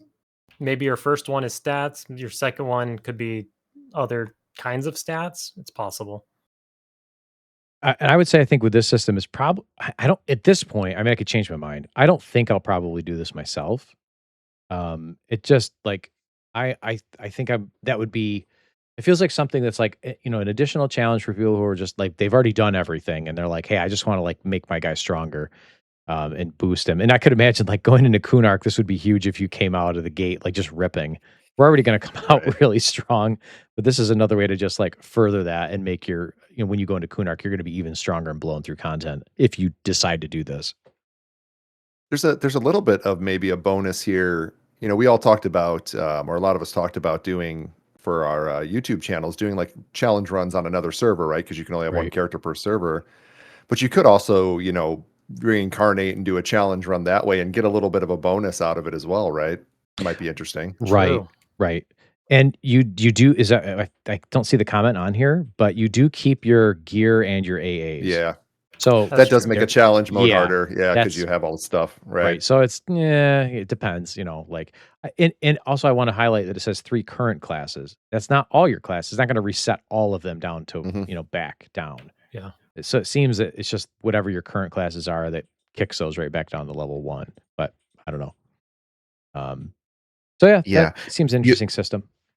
I was just wondering, how would that, what do you guys think about, like, let's say, okay, you do have like 400 AA, you have all your stuff. Do you just get to use that back at level 1 again? You would go Yeah. through so much faster, I imagine, Well, they, Some I think they are level locked required. right? Yeah. But yes, I think and anything that's you do passive, slay. You and all would the keep 'em. passive ones, right? Like all the passive ones are good right away, but anything that's level locked, you wouldn't get. Yeah, some activated level locks you're not going to have, but Yeah. And then, how do you guys feel about like if there is a reason to just kind of exist in the world somewhere, like East Common Lands Tunnel? It would be cool if they give you something cool for it, like some kind of flair. Maybe like your nameplate has something, like some kind of like I don't know icon or symbol saying, "Oh, this guy prestiged like 10 times or whatever," just for like, Hmm. I guess for showing off purposes, I'd that like A kind of that. thing. title I for think that sure. would be cool. I'd There like are that. titles, so yeah, I think so. I think they'll Mhm. do it. Titles, yeah, Right. Um, sweet. so the next thing, I'm just going to grab the next thing off the list because I see it here. This seems Hmm. Juicy. wild, man. This is yeah, this is juicy. So they have the weekly raid bonus. They already have they have your one daily bonus you can get, right? And they've already said in the notes that they're boosting that. So that's somewhere else. I don't have that up here on the screen right now, but they're boosting that so that when you run your weeklies, you run your raids, whether it's solo, whether it's multiplayer, you get that full loot, right? But then when you want to go with your friends the next day, they added it so that you get one item off the table. Well, right now, the way it's been is sometimes you'll just get junk. Like, you'd get like phosphorus powder or a throwing boulder. You just get like some piece of garbage, right? And so now they've fixed that so that you're going to actually get a piece of item off of like the better list, right? So you're actually going to get something useful. So there's that. And then I think pairing it with this now, they have a weekly raid bonus and it basically gives you a free +1 to any item, right? So if you got a +5, it'll go straight to +6. You don't need to there's no merging happening. It's just instantly kicking it to the next level. So of course that becomes huge where they mentioned it on +9 to +10, right? Um, and in relation to the limit, there was another comment, I don't have it up here, that you get 3 per week, it sounds like. It's That's right below it. Yeah. there it is, sorry, is it right below it? Um, 3. Oh, duh, I'm an idiot. Yeah, so it's right here. 3 of those can be earned per week. So I like this, myself, but what do you guys think? Does it feel like too much power to be granting quickly, or is it like feels good to have it? What do you think? I said in the last pod that I'm going to get to like +6 and I'm going to be like, okay, I feel fine, especially with raid gear and high end stuff because raids are behind lockouts. You can't just free farm them all day, every day. You can't do power sessions of farming them. And yeah, you can, there's different difficulties and this, that, and the other thing. But when you're leveling up beyond like level 6, it starts getting real crazy, as we know. So I Mhm. think this is pretty good. It reminds me of like the weekly chest you get out of doing like World of Warcraft Mythic Plus. The higher you do, you can get a chest and gear and blah blah blah. So it kind of reminds me of that, but I like it because it's gonna enable me to do stuff I would normally wouldn't have. We all play a lot, all of us. We all play a lot, and we like to grind. We're all grinders and all this kind of stuff. But the upper echelon, like the 9 to 10, like they show as an example, is quite insane, especially high end gear that's rare. Yeah, especially like quested items are always a little bit harder to level up, right?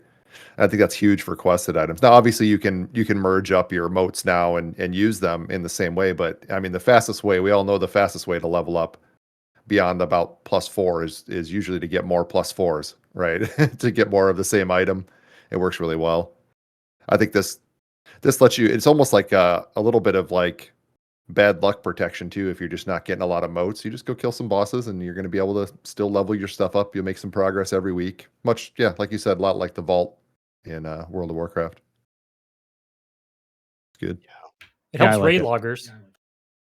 I like it. Classic. Exactly why I like it is I'm gonna get to like +5, +6. I'm done. Like I don't feel like Hmm. grinding that any further. And then some of the ones that like in some of these dungeon revamps, it's really easy to get them. So some of the items are easy to rank up quickly. You can get them to if you go sit and befallen, you'll get stuff to +7, +8 when you're just going around and around and around again. That's fine. But then you're going to have some places like Lower Guck where you're getting that FBSS and that Mithril two-hander.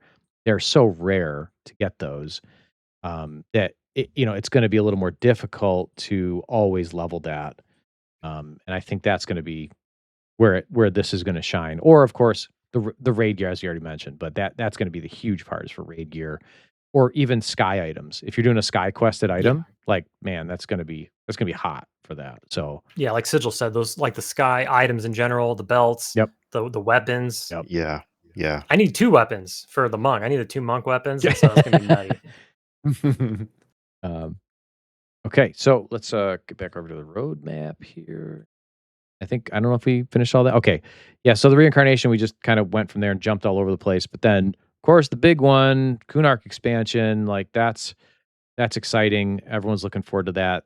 That's going to add so much more to the game. It's a huge add. I'm super pumped for it. And there's a lot of things to say why we're excited, but my number one is epics. I'm very excited to do epics. I've only ever done epics on a few classes in Quarm, maybe two or three classes. And I never did any in live. So I'm really excited to be like, hey, can I do all of them? And how do they interact with each other? Can I have a tri class with 3 different epics running? Like I got a lot of questions, but that's my high peak point on the Kunark expansion. So what do you guys think about that or looking forward to it? Yeah, like can you do all of them, and then what exalts can you pull out of them? What does that look like? Ooh. Can I shift? Oh. Can I combine them into one weapon? Some of the stuff I'm super interested to see how they do that, because you can imagine some of the proc abilities and stuff seem like they could be something you could pull out and use somewhere else. So that'd be really neat to like combine them. But I'm with you. I did 2 back in original live EverQuest way back in the day. I kind of stopped playing around a little bit after like Eldon time frame, but Yep. I did 2 back then, and I've never actually done one on Quarm. I've come real close. I'm sitting like pretty close to one, but it'd be cool. It'd be neat to like be able to kind of solo knock him out, or small group knock him out with all you guys. It's going to be awesome. I do have questions like, are they going to restrict them in any way? Like, imagine if they made all epics like a group of lore, so you can only have one at a time. I don't think they'd do that because they'd probably upset people. But if they, they're obviously going to have to pump them up and make them powerful, right? So what if they make them really powerful and they're like a legendary item from like WoW, not to reference WoW again, but like a legendary item, and then you can only have one. Or, obviously what everybody wants is the power fantasy, and to be able to like, how can I use 3 at once? And like you got the any slots, you have like the monk can wear it on the hands and stuff like that. But the warrior one is interesting because the warrior one splits into 2. And I was talking to somebody about this, I think Skeletane maybe, but what if you did the warrior one twice, which you can do, and you got the 2-hander and the 1-handers, and you wore all 3, Oh dang. like in the any slot or something? Yeah. That would be kind of crazy especially if they're really powerful. Right. So that's kind of a question of like lore equipped. Are they going to be lore equipped? So you can only have one on. Then the other thing you'd mentioned something about the legendary. It made me think as you were saying that, like, what if they limit it in a way? It's like you can only have one in your trio at any time. So you could like go bank them all, exactly. like have them all banked. Like, yeah, I did them all, but then you can only ever have one at a time. They're unique in that all way. epics are grouped into one lore. Yeah, there you go. Yeah, it's like if they're that powerful. Right. I have a feeling though. I think they're going to let people just like steal the procs off and blend them together into some crazy weapon. Like, I'm excited for the mage epic because mage is my favorite class in EQ, but that's a right clicky. You just steal that thing off of the epic and you put it on anything, and you've got a right clicky massive pet like on your other weapon. Like that'd be pretty hot. You got a fiery defender with a mage pet clicky on it. Awesome. Right. That's pretty cool. So anything else with the Kunark expansion that just sounds like that you're excited for, looking forward to in the context of EQL, right? Because it, that brings a whole different level to it. Yeah, I'm very excited. It's no secret it's my favorite expansion, and just other than the obvious things, I mean, some of the best zones, the best dungeons, like best bosses, all that good stuff. Just love all the lore behind it. Just the possibilities, I mean, look at how they're treating the base classic game. They're doing all this stuff. So dungeon revamps in Kunark, like custom content. I mean, who knows what ideas they had that they weren't able to implement before. I think like the green mist and just just all kinds of different stuff, you know. So I'm most excited about Kunark, and then the Sarnak race, you know, all these possibilities, you know, just and then everything you guys said with the epics. Yeah, I didn't even think about the exaltation, so that'll just be really cool because you know epics are divisive, but ultimately it was just this like world spanning quest that just you know you basically are that class. You earned it when you saw someone with your epic. It's like, okay, this person earned it. But yeah, I'm definitely in that camp. I'm gonna find a way to get 3 of them plus 10, figure out a way to have all 3 equipped. But yeah, very very excited about the possibilities, and if Kunark gets the same treatment that the classic sort of game is getting, I can't wait. I can't wait. I got a couple things. Yeah. About this before we move on. First one requires a tinfoil hat, but like It's my favorite. imagine if they went all out on epics and they did them like legendary weapons, say from WoW again. And imagine if they were like, because they want them to be epic, right? Like with the way gear is going now, and then into Kunark, epics are really going to need a boost to be epic. So like imagine if they put like a skill tree on them, or you leveled up the weapon with some sort of side progression. You know, I don't know if you guys have like played PoE where they have like these like side talent trees. And imagine if there was like a talent tree on your weapon or just something to just put it over the top. You know what I mean? That would be Yeah, crazy. That was a tinfoil hat one. But I did want to point out that the I love original it. timeline, I believe the first time we heard about Kunark is they said we want to get it out by the end of the year originally. Now we have the updated official uh, roadmap, and it's not dates, it's launch, summer, fall, winter. I just want to point out that this is the development team is American based, USA, and winter for for us, and you know, for a lot of people, winter starts on December 23rd technically, and it ends like Right. March something. So, you know, I don't know, everybody like just, you know, keep that in mind that we might not be seeing this until quarter one 2027 sometime. They did originally say they wanted to get it in by the end of the year, but there's a lot to do. And obviously, you know, they're kind of behind, you know, they haven't redone all the dungeons that they want to do. And they want to add all these zones and they want to do all this stuff. So just keep that in mind.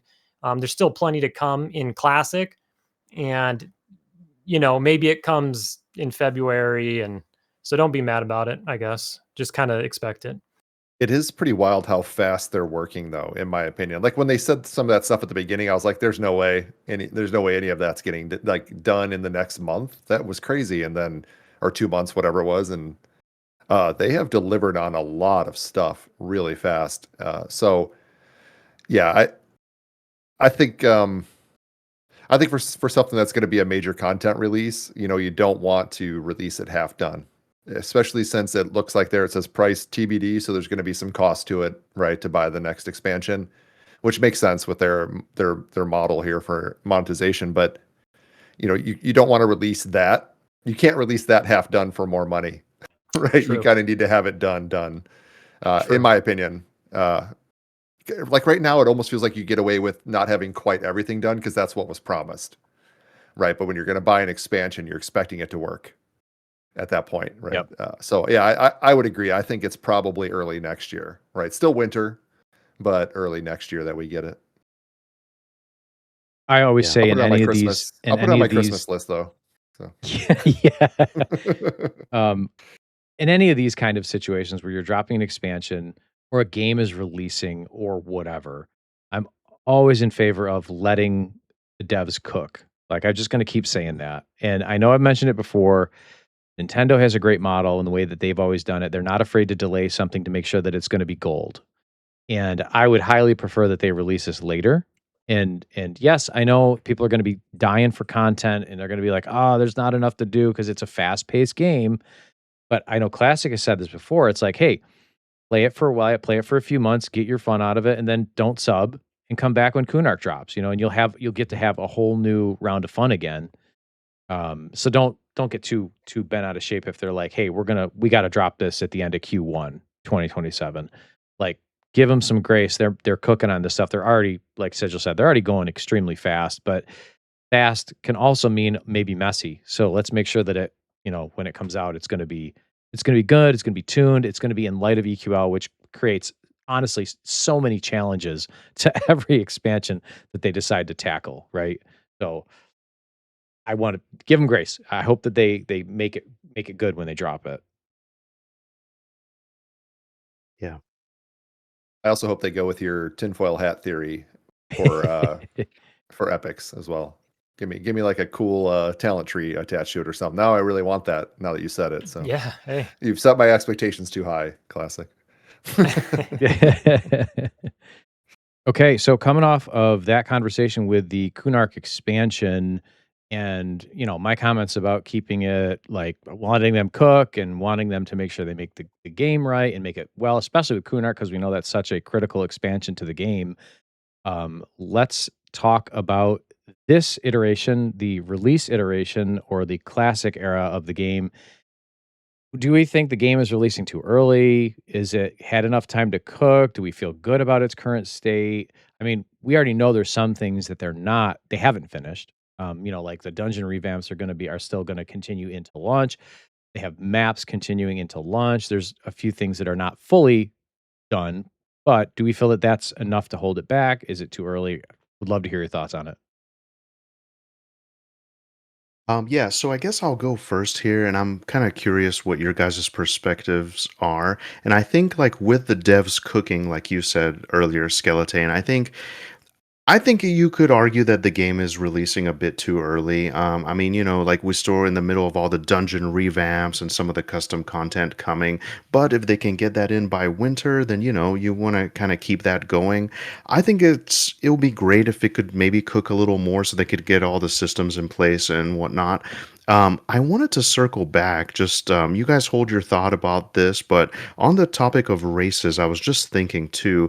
They have that dog race as well, the Drovlargs or whatever. I'm mispronouncing that, but that would be a good candidate for a race as well. How do you guys feel about the price of the game as well? Do you guys have any thoughts there? And well, actually, let's go with that first, and then I'll tell you the next thing. I don't want to throw too much at you. I just said something earlier today, actually. So maybe I'll start. But yeah, I think it's like super reasonable, right? The box price is $20 and it comes with a month, which is so $10 for the box, $10 for a month, and it's $10 for a month there on out. But just earlier today, I happened to actually say this was that like back in the day when I started playing MMOs, Whoppers at Burger King were 99 cents. And nowadays you go to Burger King, I don't know, it depends on where you live. I live in California, so they're more expensive probably, but they're like $8 to $9 just for a Whopper by itself. But MMO subs are still $15 a month, and that's what they've been since 1999, since 2004, whenever you jumped in. That's what they've been. That's what they still are. And you could even get them discounted if you do like a yearly, whatever. So I think it's pretty crazy. It doesn't matter how old the game is, it's being updated. It's like getting live updates, it's getting custom, all that kind of stuff. And hot take, I don't know, but if you're complaining about $10 a month or a $10 box fee, then you have, I don't know, worse things to worry about in life than playing an MMO. you know Right. Anyways, yeah, I think it's a great price, easy side thing, on top of whatever else you're doing. And like Tane said, I said earlier, is like, put it down for a while and come back if you don't have enough to do. Yeah, I'm going to comment on the Yeah. price thing. It's funny that you mentioned sorry, Sigil. You No, mentioned good. the Burger King thing because I had a guy in one of my comments kind of complain about the price. I don't even remember what video it was on. And it was kind of saying, "Oh, they're doing this and this that, and it feels like they're taking money on people and they're just dragging it out." And I'm like, "Man, but people will complain about this price. Not only the box price, but then the sub fee that they're having to pay. But you won't think twice about going to McDonald's and getting an $18 combo meal like every week. You won't even think twice about it. You just go do it because you're hungry. Like you just like, let's go, whatever. You don't want to cook. You want to, it's on your way home, right? It's convenience and you do it. But man, we got to complain about the game to pay $10 a month, which is an insane amount of value. And I know Sigil's going to want to say piece on this part, so I'll let him say it. But that's my view. I kind of keeping the fast food theme going. Sure. Yeah. Yeah, I always judge, like, especially video games, dollar per hour. If I can get $1 per hour of entertainment out of a game, then I consider that a worthwhile buy. And I've gotten burned on some things before. I did buy into the Ashes of Creation beta, and I did not get my dollar per hour out of that because it imploded. But something like this for $10, or let's just say for $20 in the first month, that's going to come down to like pennies per hour of entertainment for me, for the amount of time I'm going to play, for the amount of time I've already played in the beta. I've already banked up enough hours that it's going to be worth it to me. If you compare it, and like you were saying, Classic, like it's actually the price has actually gone down on EverQuest right now. If you just consider EverQuest Legends versus EverQuest back in 1999, the price is actually lower to play it today. And there's nothing else out there that is like that, where the price has gone down over time or stayed the same, right? I just went and saw the movie The Odyssey, and I saw it in full IMAX and everything, and it was $27 per seat to see it in IMAX for a almost 3-hour movie. So let's give it some credit. And 3 hours of entertainment, for $27. Great movie, by the way. Absolutely recommend seeing it. It was really cool in IMAX. No complaints. But you can't even compare that to the amount of entertaining hours I'm going to get out of this 10 or 20 bucks I'm spending on EverQuest Legends. It's not even comparable, By the way, I saw the movie yesterday as well. I completely agree with you, and that's a really good baseline to judge games as well. But yeah, love the movie. I love that whole story, Greek myth. It's great. They're my neighbors to the south. Shout out to Greece. They produce some good stuff.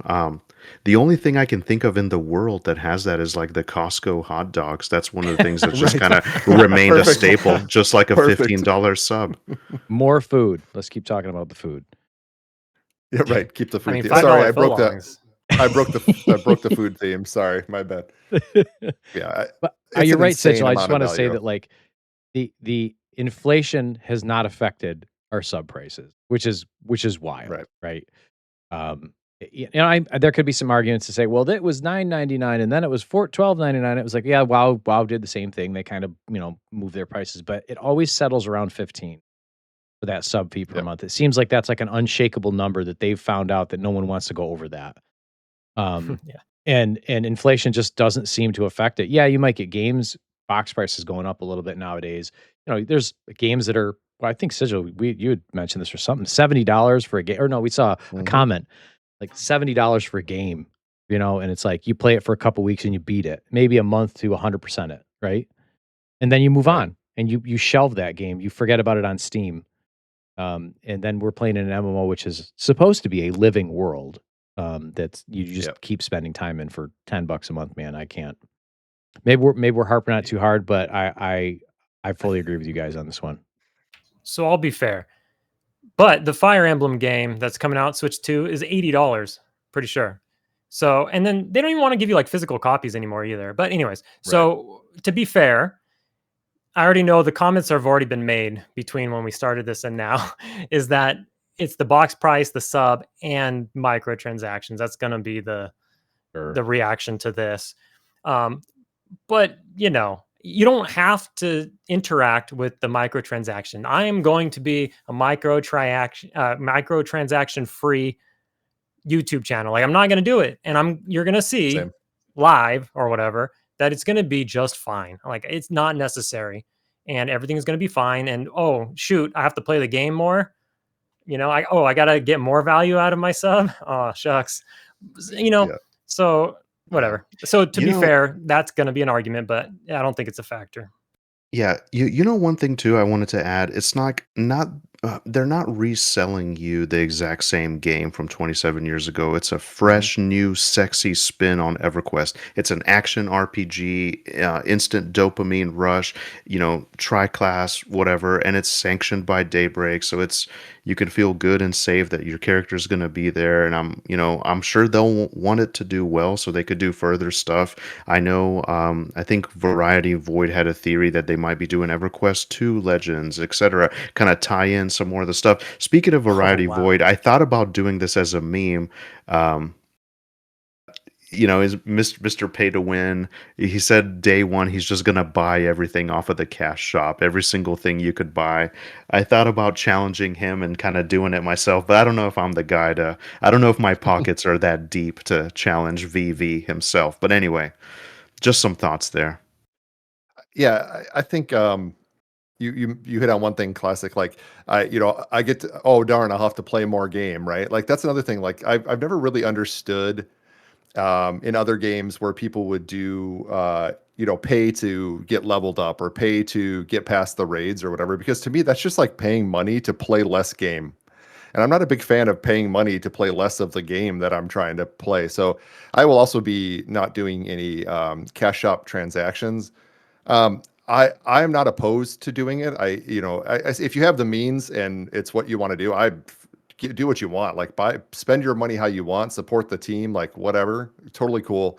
No judgment for me. Everybody do their own thing. But for me, it would. I do buy things from the cash shop. I have in World of Warcraft. I have in other games. But for me, it's always some janky, weird stuff. If they put some cool outfit in there that I want or something like that. I have no desire to make the game shorter. I want to play the whole game, right? I want to achieve all the things. So, yeah. Yep, I love it. Well, hey, I'm glad we got to hit that topic. And the guy in the comments who's going to say we're glazing, yeah, maybe we are, but we love it. It makes clear sense to 33 us. cents a day, bro. Yeah, 33 cents a day. Right. I can't. There's nothing I can buy for that. I've come to bring it back a little bit to the game releasing too early thing. I wanted to kind of share my take on that. I do also feel it's releasing a bit too early. I really like to see something really fine tuned. I'm good with a longer beta. I know we're dying for this, and obviously we've already said it. We're maybe we're being a little contradictory, but at the beginning we're like, yeah, I said I can't wait for my characters to be permanent. Yes, that's true, because we have a release date, so we know it's releasing, and that's why we're excited. But if we can get a more fully fleshed game, all the dungeon revamps, we don't have the transmog system. It's not even on the roadmap, which is interesting. Yeah. So I don't even know what that means, but I'm sure there's a technical limitation there, whatever. And I'm not going to say I know anything about it, but I would imagine technical limitations cause troubles with this. But transmog, I'm really looking forward to that. That's going to be really great. I want to have my lambent armor, man, on everything. So yeah, I think it's releasing a little early. I think that they could I would be fine if they cooked for another 6 months. Maybe that's too long, but I'd be okay with it. That's my thought on the game released too early. Yeah, I don't think anyone would have batted an eye if they said, not that I want another thing to release in October, but if they had said we're going to do, a 3-month public beta, right? When you buy your thing, you get 3 months of public beta, and we're going to keep working, and it releases on October 1st or whatever. Right. I mean, obviously that would cause me some trouble because I wouldn't even know which game to play because there's too many things in October. But that might be more of my own problem. But I think nobody would have even batted an eye. We all would have been like, yeah, that makes sense. You need 3 months. There's a lot to do, right? That's my take on it. So I would agree with you. I think it'll be fine. I think we'll all have fun. We're all going to play. It's going to be cool. But I think there's just a lot left on the table that could have been finished before it came out. The cat's out of the bag a bit with Yep. We've already been to 2 betas, so they can't push it back now. I think if they would have, I mean, the beta came out really soon after the announcement, I feel like. So, they could have just staggered everything a little bit more, give themselves a little more time. I'm sure it's not their decision as much. You know how it is in corporations, like they're telling you when to do it and you just got to make it happen with what you got. But at the same time, in light of, I'm the guy who's been out there, who's been like vocal about like, I don't know if there's enough content and da da da da. So those have been where I come in with like a negative aspect or whatever. But in light of the new thing with them coming out with the prestige type thing and the reset thing, that'll help us well, maybe not. I don't know. Cause we do keep your gear. I was going to say that might help us go back and do, cause if they change or if they revamp dungeons later, we're already going to have raid gear. So why would we go back and do them? Mm-hmm. It seems kind of weird. Right. So that was my original thought on the game releasing too early is the cat's out of the bag. How do you go back and do lower level dungeons when everybody's already 50 with raid gear. And then if they go back to level 10, you still have your gear. So what's the Right. point of those? So yeah, there's that. Maybe there needs to be an additional system that's not even just it's different than reincarnation. It's like a pure, like almost like a full reset. And I know some would say, well, just delete your account. And it's like, no, I don't want to delete my character. Like I want to restart it, and maybe there's some things you retain, like titles, or I don't know, but something you can retain in that process. So then the gear chasing feels good, where you get to go through and experience those dungeon revamps, right? There's always So the weirdos like us who will just create a character on another server just to make it harder Just on to- ourselves and all just to that. start over. Yep. Right. And that is an option. And I like that. I'm glad with that. We're going to do that. Where it's like, hey, I'm just going to go. I have a throwaway character that I'm going to play over on, for us is going to be Agok server.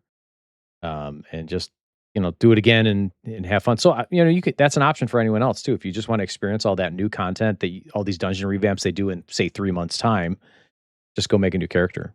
But doesn't mean it's the right answer, but it's a way you can do it for now. So, any other Did you have more on concerns? that, Slay? Yeah. Sorry. Yeah, Slay, Oh, you sorry. I think you were going to throw us a topic or something. Yeah, so I was curious, like on the topic of challenge runs and whatnot. How do you guys feel? And then just like on the advent of possibly all these new classes being added. I'm sorry, not classes, races rather. Sorry, races. So since EverQuest is, it's mostly a solved game. Back in the day, we were just playing what looks cool, like a wood elf warrior or a gnome warrior versus like an ogre warrior. You could argue is better because of like the HP, the frontal stun thing.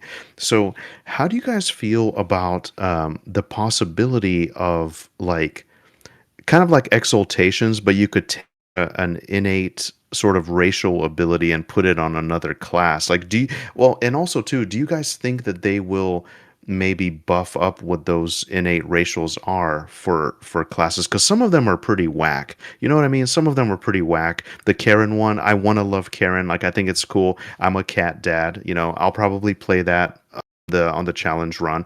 I didn't expect that I would like Froglocks so much, but it's just really cool what they can do with the classic models. So that's a question that I had for you guys. Like, what do you think about maybe like a rework of like the racial innate system? Well, I think I'm surprised. Go I'm ahead, surprised Sigil. how much I like the Froglock, or how much it grew on me as I was playing my very short end of beta series there.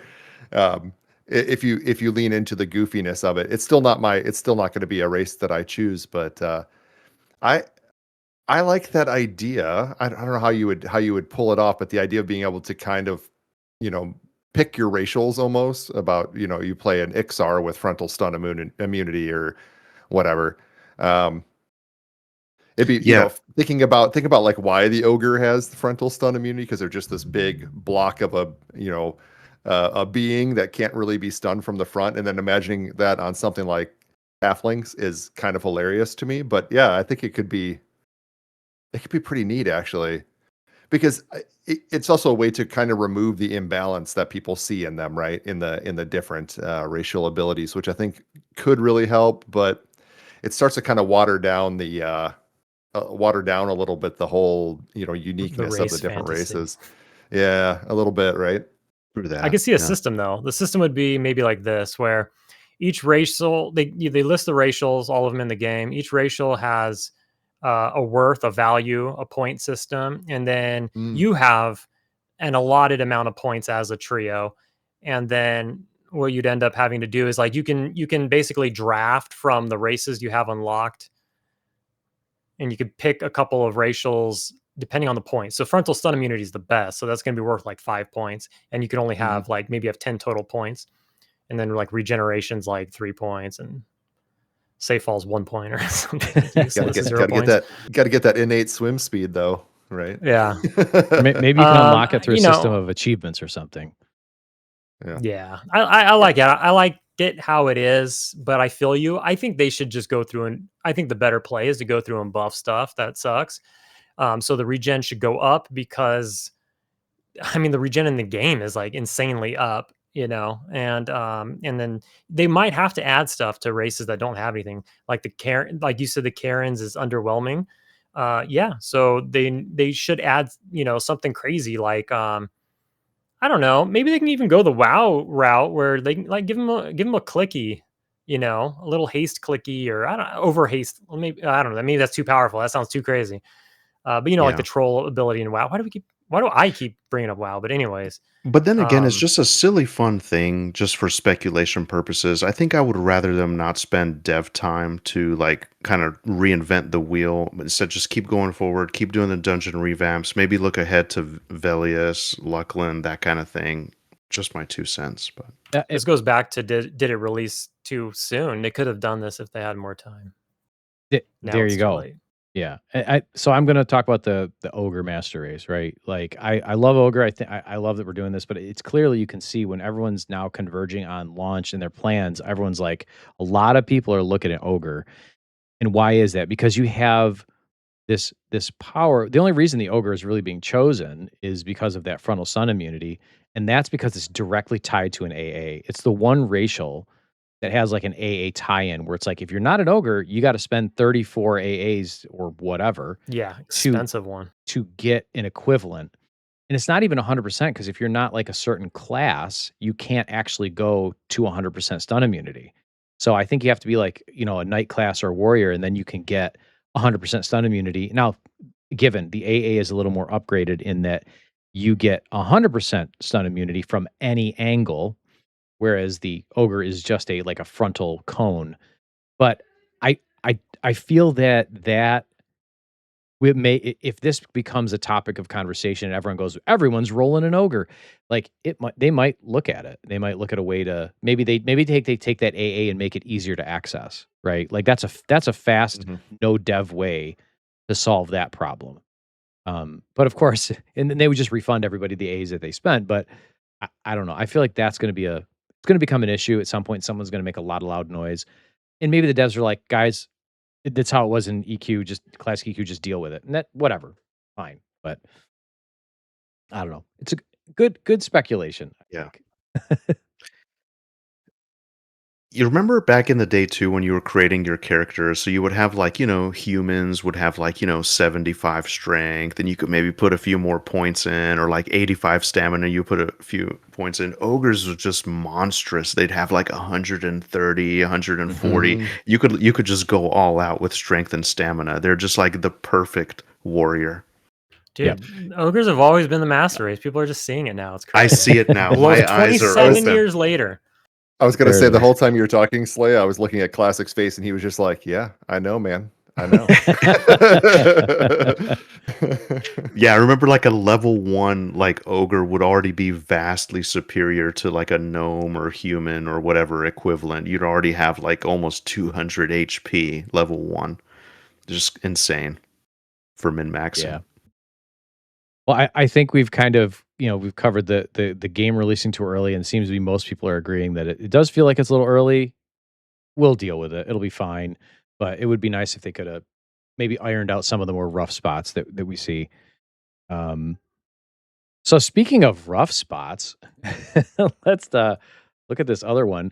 How will launch day go?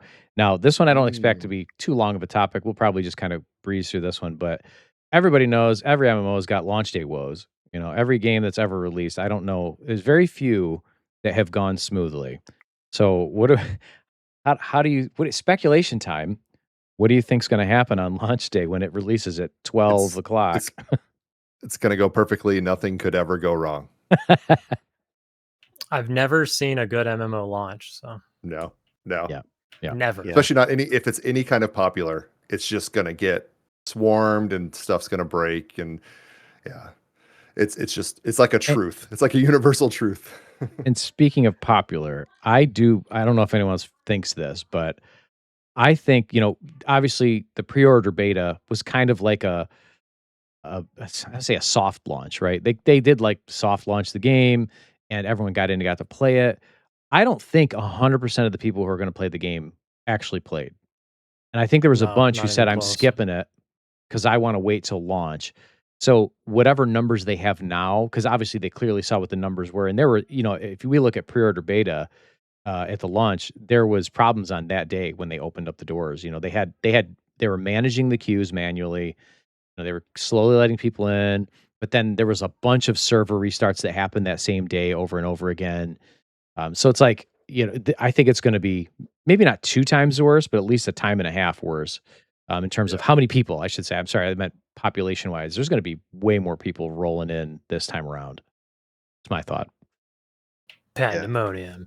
Yeah, like you guys said, I mean, these things never seem to go well. A lot are arguing this isn't technically an MMO, but it is. And yeah, I mean, it's Tuesday, sort of early midweek, so maybe that'll be nice. And for me, like I said, this kind of goes back to our launch day plans. I probably won't be on till like 4 or 5 hours after release, so maybe things will smooth out before then. And then I'd be interested to see how that weekend is gonna go. Oh, But yeah. yeah, I mean, almost I was even That's just called looking. prime time, baby. As of the recording of this, there's just over 47,000 people in the Discord. It's amazing how quickly that Discord grew. Maybe it'll hit 50K by release. How many Who servers do knows? we have? 10-ish? Something like I that. think so, Less? yeah. So that's like 10K. Only people in the Discord. You know how many people don't go in Discords? A lot. Yeah. Right. Yeah. Right. A lot of people on YouTube who comment enjoy when we spread Discord news to YouTube because they don't partake. I mean, I don't really go in there too much, but I'm in there. I'm a member.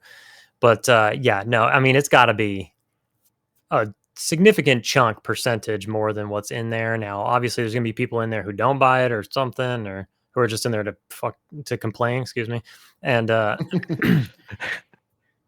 don't know. One question I wanted to ask, I actually had this as a note on the side, is how many do you think a server can hold? How many players do we think a server can hold? What's the Yeah. capacity?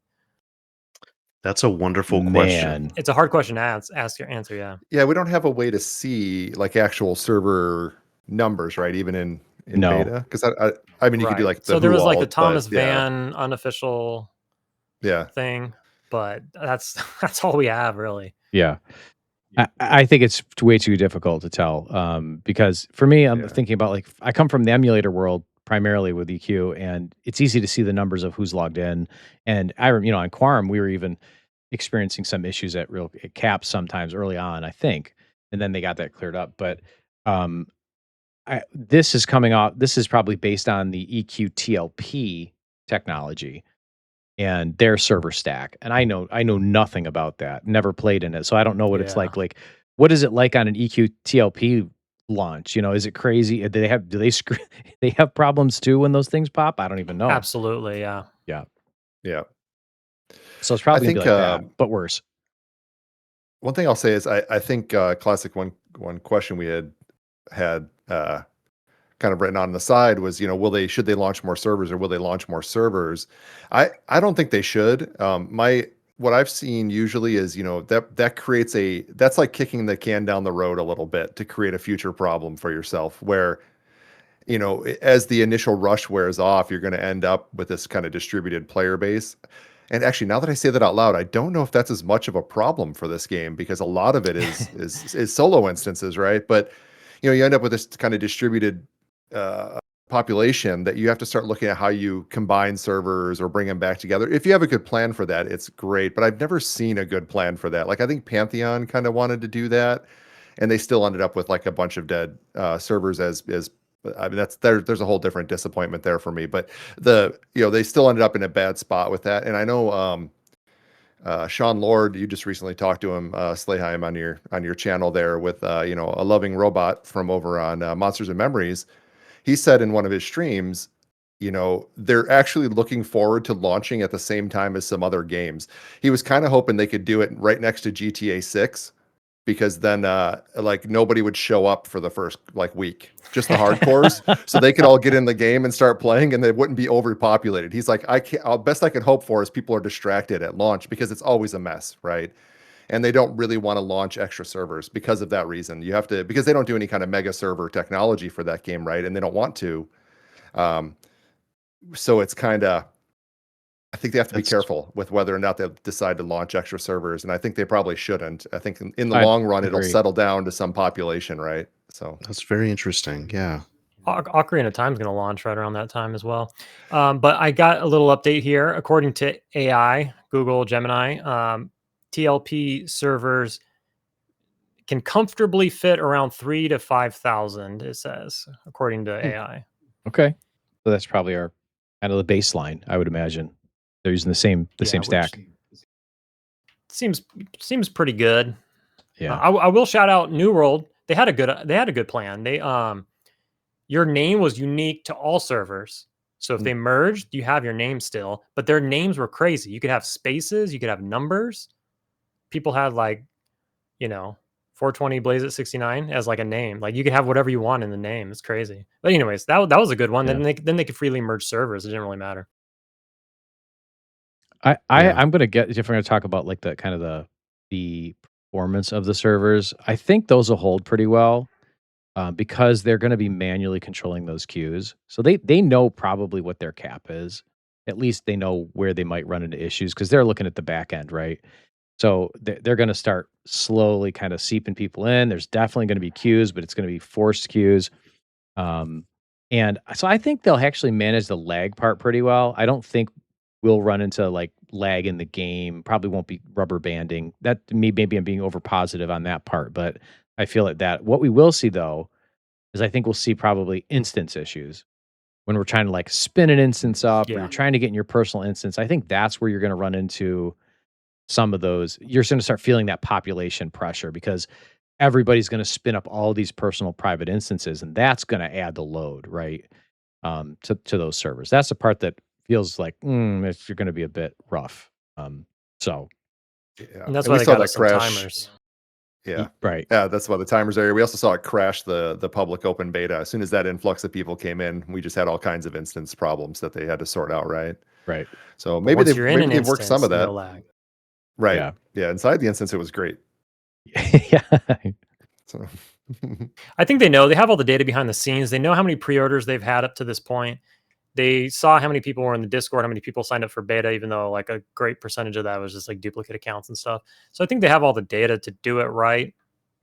So I think it'll be mostly fine. I think it'll be fine.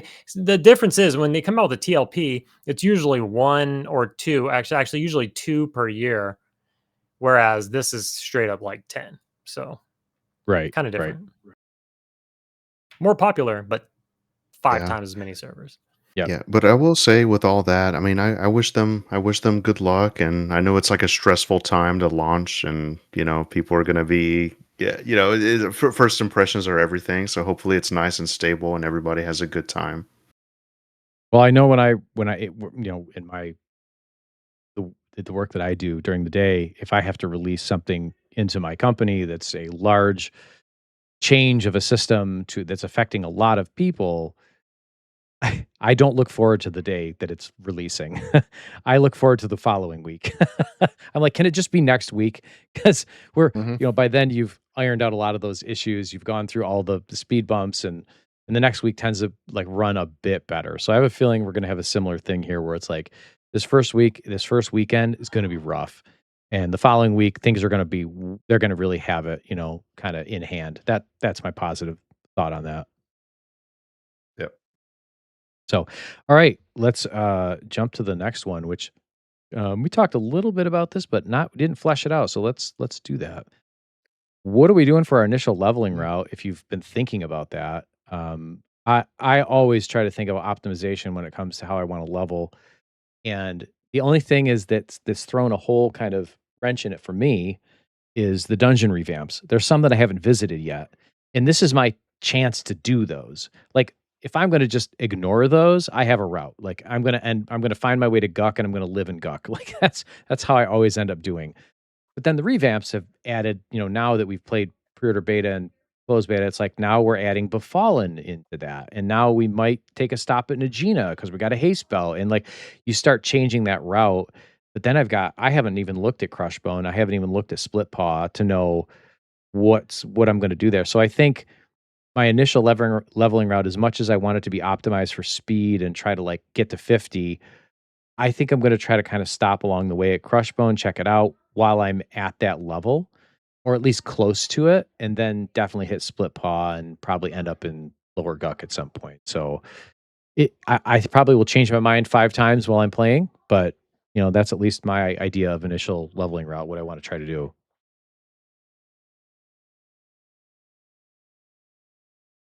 I'll go. Sure. Pretty similar. I'm gonna do the tutorial this time around just to get to level 2, and then I'm gonna head over, level up in the newbie area, get to Befallen pretty early. This was my original plan. I kind of made a video on it. People in the comments, a lot of comments, and they have like kind of convinced me that I want to check out Crushbone. So if I'm hoping somebody goes there that I know, and I can just be like, yo, can you invite me and like summon me over there? And then maybe I'll do a little bit there first, and then Befallen, and then Najina. And then what I would like to do this time is, because I haven't checked out Split Paw, and it's like what is it, the 25 to 40 range, I think. So I'd like to spend a little time in there opposed to living in Guck, which I will also do. But there's like one item, I should get the shrink item from from Blackborough, which is easier now, right? Because you can teleport from. One thing I do want to bring up during this podcast is like, sorry to birdwalk, as you say, I say, but there's I've been watching a lot of YouTube lately leading up into the launch, and I feel like maybe a lot of people forget you can teleport from Freeport docks to Quinos docks freely. So I don't know, if you haven't played yet or if you forgot, you could do that, because I see a lot of people talking about how far it is to get from one to the other, or from anyways. So I might just jump over there, grab the shrink item, right? Because as an ogre, a lot of us are going ogre. So if you're an ogre, you might want the shrink item. Unfortunately, I don't think you could use it until like 20 or something like that. Anyways, and then living in Guck a lot. Finally, or lastly, I would like to finish off probably in the hole. I would like to do my last little bit in the hole, unless we all group up and farm some raid trash. That's beautiful. Yeah, for me, I think I might have covered that earlier, but basically, so I'm going to be an ogre, and I'm just generally going to be in that area. I'm curious what you guys think about the tutorial. I think it's fun. It's very memeable, but like those boots, like the Spirit of Wolf boots or whatever, whatever it's called, the speed buff you get, is that even worth it? I'm kind of thinking about skipping the tutorial. I'm not sure, but either way, generally I'm just gonna mostly get to a point where I can start doing the entrance of Befallen, and I'm gonna live in there because I'm still exploring that dungeon. There's so much to it. It's so interesting to me. So honestly, I think I'm just going to stay in Befallen until it's time to go to Guck. But I'd totally be down to go on some adventures. Yeah, Crushbone sounds cool for sure. But definitely on like a reincarnation run, it'll be like a different dungeon every time. At least like those early teens and like 20s and 30s. But yeah, but just for the initial leveling route, probably like just like the newbie yard until I'm ready to go to Befallen, and then Guck for sure. And then maybe like the hole and some of that other stuff later. Because I know when I was in Guck, but when I got to like the mid 40s, it started to really, really slow down in experience. And so, and that was even before the nerf. So, probably hole shortly after Guck for me. Yeah, to answer your question about the boots, so when I had Shaman in my build, one of the times when I ran through, I remember like I used those boots a little bit at the beginning and then never used that clicky again. Because you Yeah, can have Spirit of the Wolf everywhere, right? So I would say if you're gonna have Shaman, you probably don't even need them. It wouldn't be a big deal to skip them, is my opinion on it. Now my okay. other build where I just had Warrior, Rogue, Wizard, so I had no run speed thing. I actually just I attached them to my W key. So every time I started running forward, it cast the boots for me, and they were actually made a big difference for me. So it really depends on your build. But I think That's with what you brilliant. were talking about, you could easily skip them and not even feel it for sure. We're talking, everybody's talking ogre. Now I'm starting to lean towards Ixar. As I've been sitting here, this is my problem, right? Like I'm gonna have to be on that character selects, making my character, and I'm gonna pick something. But I think it was your video classic that the comments there also convinced me I need to go make my way over to Crushbone because I haven't seen it at all yet, right? It's since the revamp. So I definitely want to make my way over to Crushbone. Maybe I'll run myself over there and then summon you, and you can I'll pull you off of your Sister's Isles. You didn't mention Sister's Isle in your thing, and that was a comment on your video as well. People were like, "Of course you're going to Sister's Isle because you can't leave those belts alone." But True. yeah, I'm kind of the same as you guys, though. I like the revamped dungeons. I kind of want to do the tour, so I want to see Crushbone. Then I'll probably come back across to Freeport and jump my way over to all the way over to Blackborough, do some of that, and just make my way around all of them. I haven't seen Najina. I didn't even get to Najina on the last run to see that revamp. So and in general, I've almost never done Split Paw. Just all the EverQuest I've played, I've almost never done Split Paw. So that's got to be on the list too. And yeah, I think there's a lot to do there. I like finishing out in Soul B though. I have a lot of fun in there. So I think I may do that again. I did that in my last run. Kind of went up and was killing all the imps and stuff. I thought that was a lot of fun. It's a good spot to get kind of in a rotation of killing things. I like that better than Guck. Guck gets, I have spent a lot of hours in Guck, as have we all, and a break from that is good for my soul, I think, overall. But I think it'd be a lot of dungeons. But I'm gonna try to do my best to just jump all around and like see all the things. And I know I'll out level some things, and it probably means a lot of my gear doesn't get much better than like +4 on the way up because I'm not gonna sit there and probably farm up too much on the way. I've become okay with that, I think, with not farming stuff too high. But I will give my 2 copper on the boots. Now I've skipped every time because I'm like, I know this game, I know what to do, and you can just buy the boots off the vendor in town. You don't have to do Yeah. the thing. But anyways, I have been converted. Like, a popular play is you can do the boot quest multiple times. So what some people did previously was do the boots multiple times, level them up. You can pull the thing off. That's probably useless and outdated. But what you can do is get 3 pair of boots. They're not lore. You could put a pair on and then 2 pair in your any slots. Get some sort of early AC boost. That's kind of what people are doing. But what that doubles down and does is that it'll give you XP, and you get to level 2 faster than, some people will say hang around a little bit and just get to level 2, because at level 2 a mage gets their pet. A lot of people are going mage something as their 1 to 10, so that they can do the ogre thing or whatever. And so that's kind of a popular play, is to get 3 pair of boots, level up to 2, get the mage pet, and then boom, bam, bing, bang, boom, hamburger time. But the other thing with the Crushbone is they have slave trammels there. It's like a pair of boots that are 20 AC, like a ridiculous amount of AC. And that's another thing. You can get 3 pair of them early, and you could put them like on your feet and then in your any slots. So that's 60 AC in Crushbone off of those 3 slots. It's another pretty big one. Obviously, complications if you're a bard, which I am, but I will just point that out. That's pretty great. What I didn't mention was what you guys had all mentioned was where you're going to try to ding level 50 and finish out the run. I like Soul B too. Like you, Sigil. I like going to Soul B. I like the imps and working my way up to the Afridi Lord guy there and getting his boots up. And that's what I did in my initial first run in closed beta, and I just stayed there from like 45 to 50. It clearly gets grindy, and at the time that I was playing it, XP was not nerfed. It was faster, so it'll definitely feel a bit slower to do that. But I'm curious about the hole too. I've never even really, I'm here on EQL. I've not played there. I did that a lot on Quarm on my mage, but I've never really fully explored that dungeon and that zone at all. So it'd be very interesting to maybe that would be a play. And if you guys are all there anyway, I might join you and get level 50 there. Yeah, that's another thing I will say. I would be totally. I don't know I know they're talking about like fixing the experience for groups if you're grouping up a little bit, and if it's worthwhile, I'm always down to duo or group for something like that. I know if you haven't explored much in the hole, it's 10 times bigger than you think it is. I'll just say that it keeps going, and you're like, man, this place is much bigger than I. Especially if you've ever done like just the entryway or something. There's a lot.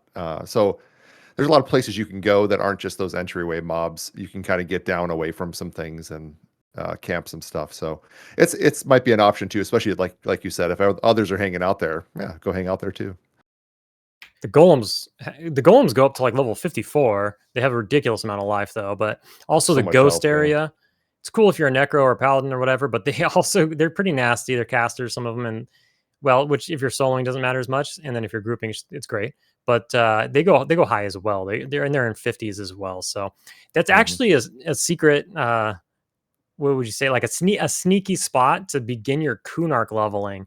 Like when you go from 50 to 60, a sneaky spot is to be camped out in the hole right there at the undead camp. And then when they release the expansion, you log in and start leveling right there.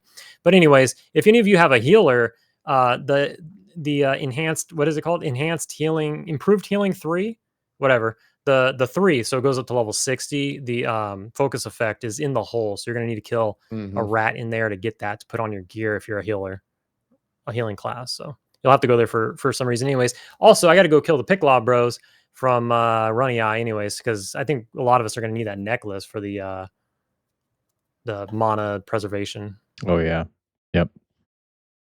You were talking about putting together kind of a list of all of the effects that you wanted to pick up. Classic. Did you end up putting something together for that? Like you have So a I plan started for it? doing that, and this is maybe a good transition. Also, this topic in general, but I started doing that. But then these websites are just really good. And Yeah. I almost don't have to anymore. Yeah. Okay. That's- I was going to talk about that too. So let's do that. Let's look at some of these websites. So we wanted to highlight kind of some of the cool sites that we've been running into that are community sites. You know, everyone's very aware of the EQL wiki. That's been a huge, boon to those playing. The initial data pull was from E99, but they've been modifying it heavily to make it more EQL relevant. So let's do this, and we're going to look at one of these other sites. Well, we'll just pull up the EQL wiki for those who maybe they just possibly haven't seen it yet. Here. And there we go. So this is the EQL wiki for all of those, you haven't seen it. It's got a lot of really good information that's EQL related, some of it that's not, but I'm going to highlight one thing just because it's related to a video I made. So my most popular video on my channel are the race unlock guides. And the whole reason I was even able to make those guides was because of the guide that's on the EQL wiki. So you go to the character races, and then there's this Alana's race unlock, and it has a wonderful full guide on each of the races that you can unlock. After you scroll down here, so like Barbarian, it talks about like the most efficient way to do it. They do have alternative methods because sometimes you might be locked by a deity or something that you can't do it. So anyway, I'm not going to go on and on about that, but this is the EQL wiki. Y'all need to get that and check it out. It's just eqlwiki.com. And make sure you bookmark that thing. You'll be using it probably pretty regularly. You can find quests, and even the sky quests and stuff are updated in here, I think, for the most part. And it'll be ready for Kunark as well. You have stuff that's like out of era. You can see underneath there, like the Epic Quest, Velios, stuff. So this is a great website. One of the other websites that I want to highlight that a lot of people have played with and have seen already is the Thomas Van's site on community builds. And he has this site that's like kind of pulling, not only do players submit their own builds that people kind of like vote on, I think, or at least, people post up what they think is going to be a good build, but it also pulls all the different builds from the different streamers and the different people doing YouTubers. Like our builds are on here. You can see over here on the left, one of the top builds, this Warrior Cleric Bard. That's Reckitt's solo build that he did on D4. And most of all of our builds are all on here. Sigils, Slayheim's, Classic, myself. You'll find our builds on here from any of our videos. And they come with like a ranking that Thomas has kind of built into this as to what he thinks is good. Now, I'm not saying this is a definitive site that's got all the best answers. Everyone's got a different opinion on what the meta is good and what's not. But if you're a guy who's like, I don't know what to play, I want to play something decent, well, you could probably come here and find some build that's got a high score. Like Reckitt's build is really got a really high score. And you can custom build. You can click on them and do it. Make your own builder. It's pretty cool. So check that out. That's on EverquestGuides.com. But the big one that Classic was talking about, this new one that's kind of popped up, is this really cool EQ Legends builder. Actually, I'm going to go to the BIS weapons first. This EQ Legends tools, and this thing is incredible. It pulls data from EQL Wiki, and it looks like some maybe other sources, but I think EQL Wiki is the main source. And if you click on BIS weapons up here, your best in slot weapons or best in slot gear, you can pick your, put your trio in here. So I already have my trio loaded. I should change that to Shadow Knight now. Um, and Shadow Knight, Monk, Shaman, and it'll show you like the best ratio weapons, where to get them. You highlight them, you can click on them for more details, and it'll give you like a path of gear progression. If you're like, oh, I'm going to go chase that weapon, I want to chase that item, whatever it is. So you can do that for the weapons. You can do it for the gear, and it shows you all the different gears. If I want like what's the best for my ear, what's going to be the best for my slot, my chest piece. It gives you a list of, based on whatever metric you want. I have it sorted by AC. I think AC is king, but you could sort it by hit points if you want, or mana, or whatever you want, and it'll give you those. But this really cool thing that Classic mentioned is this character sheet. This character sheet is out of control. So if I'm going to be at start with an ogre and I'm going to do Shadow Knight, Monk, Shaman, and then I click auto equip BIS, it's going to give you a list of items that are like, this is your best in slot items. Here's all the HP you're getting from it. Here's the mana. Here's your AC attack, all the stats you're going to get. And then you could use this as a list to chase items. You could be like, here, this is what I just don't want to think about it. I don't want to use my old class. I don't want to look it up. Just give me my list and let me chase it. And this site will do exactly that. So these are 3 great sites. This one, it is a new one. This is eqlegends.tools.com. I'll have links for all these in the description of the video so you guys can check those out. But any comments on this? I know I just talked a whole lot about those, but I'd love to hear your thoughts on these guys. Yeah, I also like that you.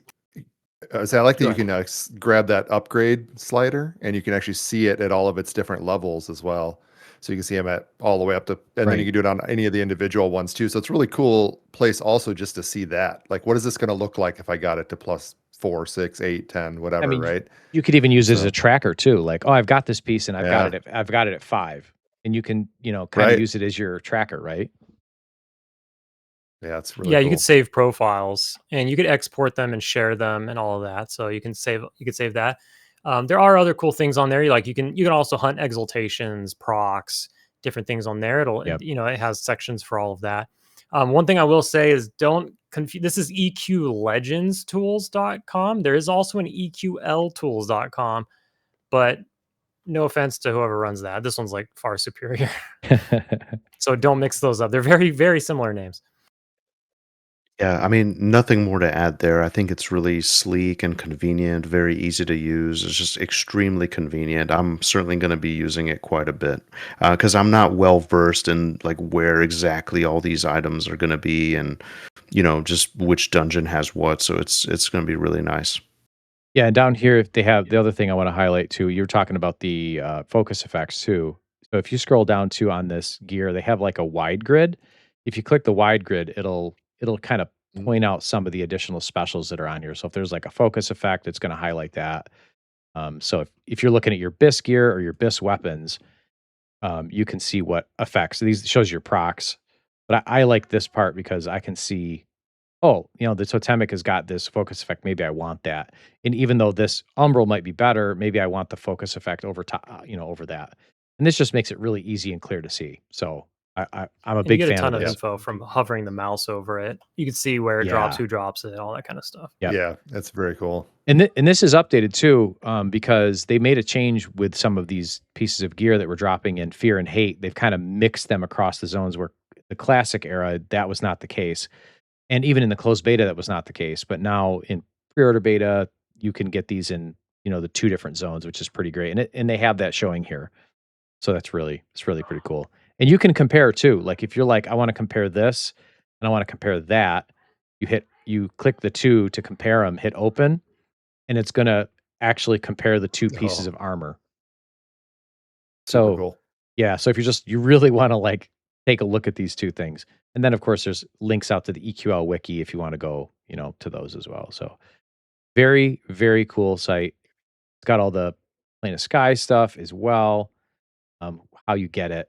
And you can. What's really cool is so Plane of Sky, for those who, if you haven't played Plane of Sky on EQL yet, you didn't get a chance to.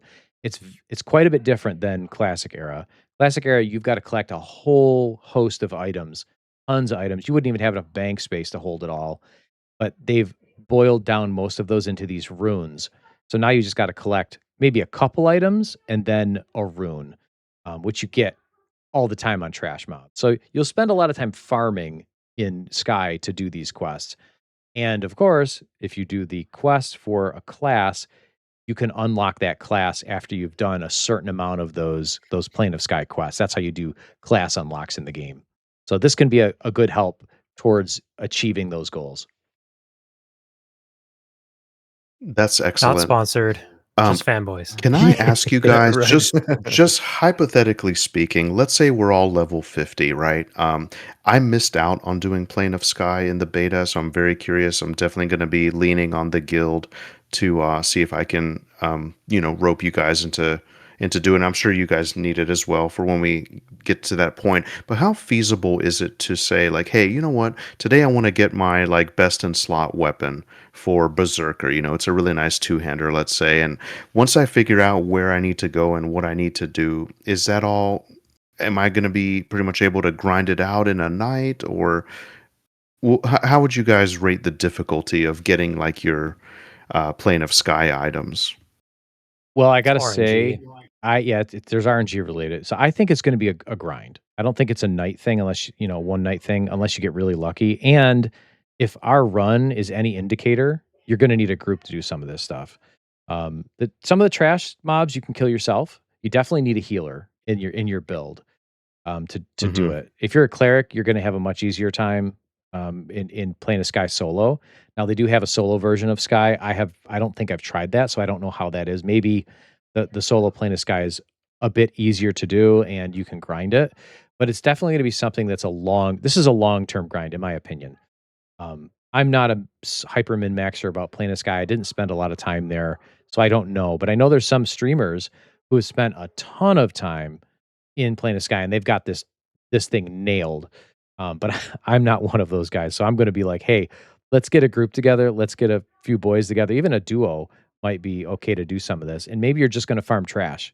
Like you're not even going to kill a boss. You're just going to go and kill the imps on Island 1 over Island 2 or whatever over and over again. And then you can get these things to drop. The runes will drop. But of course, if you want like this item, then yeah, aisle 6, you're probably not soloing that right away.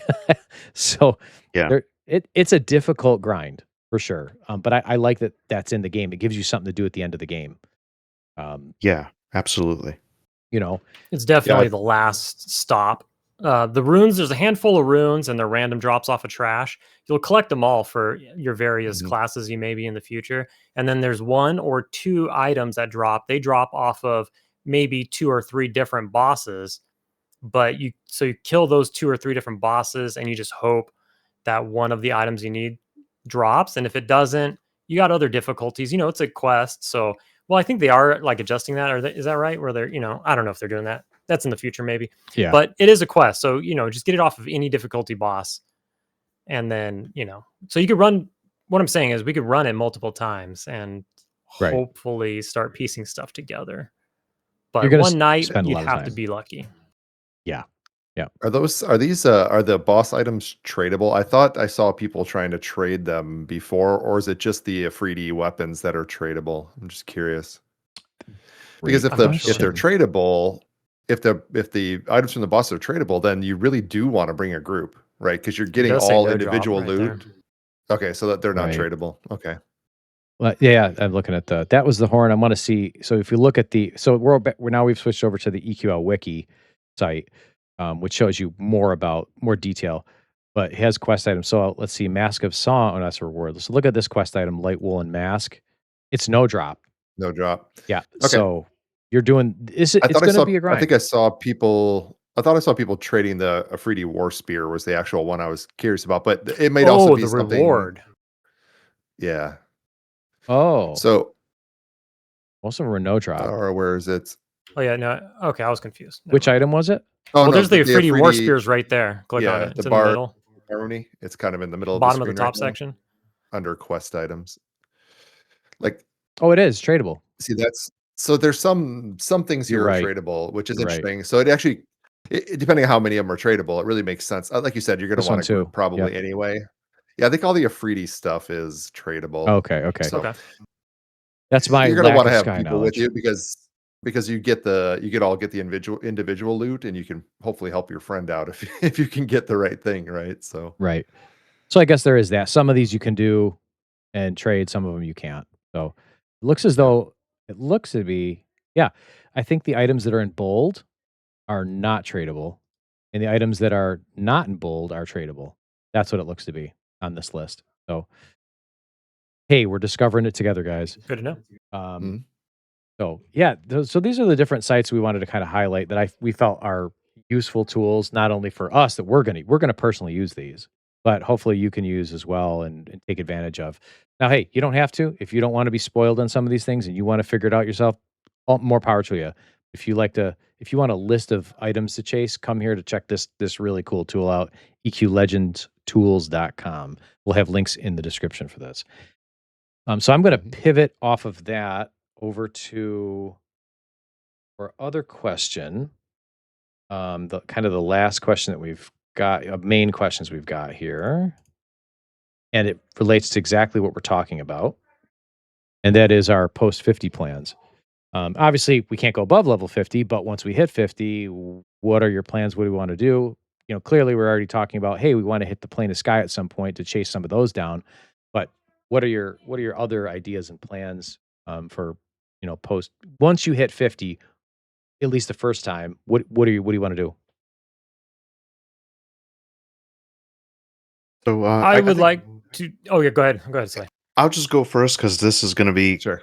kind of easy. Classic certainly goes more in depth, and you guys know so much more about EQ than me. But for me, I'm going to stick with my sort of my main combo and just get to 50, do Sky. Get my best in slot items. There most likely won't be like plus 10. I don't anticipate myself going that hard. But then, so I would like to maybe level another trio. Like I've heard I forget what the term for it is. I'm blanking on this, but like if you get a druid or a wizard, once you get their like transportation spells throughout the world, you have that because then it'll make it easier for me to travel, check out some of the newer dungeons and whatnot, and maybe just incorporate some of the other trios beyond what I currently have. So, but just gonna hang out, enjoy it, do some farming of some items I'm interested in, check out the revamp dungeons, that kind of thing. So that'll be what I'm working on. What do you got going on, Classic? I want to start raiding with y'all first. So that was kind of my original plan, was to do kind of like a main right away, so that hopefully we'll all link up eventually. You got to be like 46 plus to hit some of the raids, and then you only raid so much of the time. So in the spare time, I will start some other trios to get more AAs and stuff like that on the side. But I'm not gonna like pre-farm any gear. I don't think. Maybe if I have lacking spots, the next trio can maybe pick up more to merge or something. I think there's a lot of gear overlap. If as long as like if you have a plate rare, at least in the old world pre raids and stuff, if you have a plate wearer, they wear almost all plate or whatever. You know what I mean? Almost for the most part. There's a lot of overlap, is what I'm saying. But that's about it. I don't think I'm gonna do any challenge runs or anything for a while. I kind of want to like get my base going and get some of the raids going. And I would love to raid the first week. Let's see, it comes out on a Tuesday. They're doing unlocks every Tuesday. I would love to get raids in, before we lap a Tuesday. Absolutely. Yeah, I think I'm kind of in the same boat. I want to get a character up there so we can all raid together. Tane, you said earlier, like you kind of like that competition with Classic, both of you trying to like level up and uh, stay at the same level or ahead of each other. You know where I'll be. I'll be in your rearview mirror, like slowly trickling my way up towards you. So I'll be a little behind you because I usually play a little slower. But I would love to. I would love to hit those raids. The most fun that I've really had in this game so far has been when we all ran around together and did stuff, or did a duo or trio. And I think Slay, you've said that. Classic. We've all said Yeah. it already, but getting together and doing those raids is fun. When we were kind of troubleshooting our way through Sky, not really fully knowing anything, figuring it out, that was a lot of fun. I really enjoy that kind of gameplay, so I'm looking forward to that. I hate that I missed out on that. And actually, sorry, Tane, I don't want to jump in before your response, but I was going to say, yeah, I really would love to group as much as I can. That's what I look forward to the most. It's my favorite. Yep, same here. So I love duoing. So Classic and I have somewhat similar plans. That once I hit 50, my goal is that I like racing to 50. I'm a leveling Andy too. I love doing that process and racing my way there. But I've had so much fun doing the raids with everybody when we would all just team up. We would just hit targets and go through it, and we'd get the gear we want. And what's so much fun about it is, of course, we all have personal loot. So it's so rewarding for all of us just to do it together, because we're not like, oh, this guy doesn't get any loot today. It's like everybody gets loot, and that makes it really fun. But the other thing, like you said, you'll be in the rear view. But one of the things I like to do, because I think about that, I think about you guys who are not maybe leveling as fast as Classic and I are doing, is I like racing to 50, and that's like my main dude. But then I like to make another trio that's low level. Then I'm gonna swap another class in, and I'm gonna have that guy as kind of like a low level guy that I can just group with anybody. So I know once I hit 50, I'll immediately start another trio. I know I will. And I don't even think it'll be like a totally new trio. It'll probably be like only one class change. I'll keep two or one main class in that I like, and then I will slide another one in there just to level it up. I did that the first time around, and I really enjoyed it. Right, I did Paladin, Necro, Shaman, and all I did was rotate the Necro out, and I put in Bard. You know, and I ended up really enjoying that process of just slotting one in. And it technically, it kind of extended the game because I'm not doing two classes at once. So it allows me to kind of drag out the game and play it longer if I just do one. And then you get more AAs, and there's a whole benefit to doing it that way. It does make it longer, but so those are my plans. Get to 50, raid with you guys, and then have a second class trio that I'm just gonna screw around with and catch up with you guys in the mid levels and level and group with you, because I love duoing, or doing more than that. By the way, you also lapped me on your second Yeah, trio I last know, time. I know. But I will say I really wasn't playing the way I will be playing on release. Right. So I don't think you'll lap me again. But I did think that was funny when you restarted and then passed me again. Yeah, on the way up.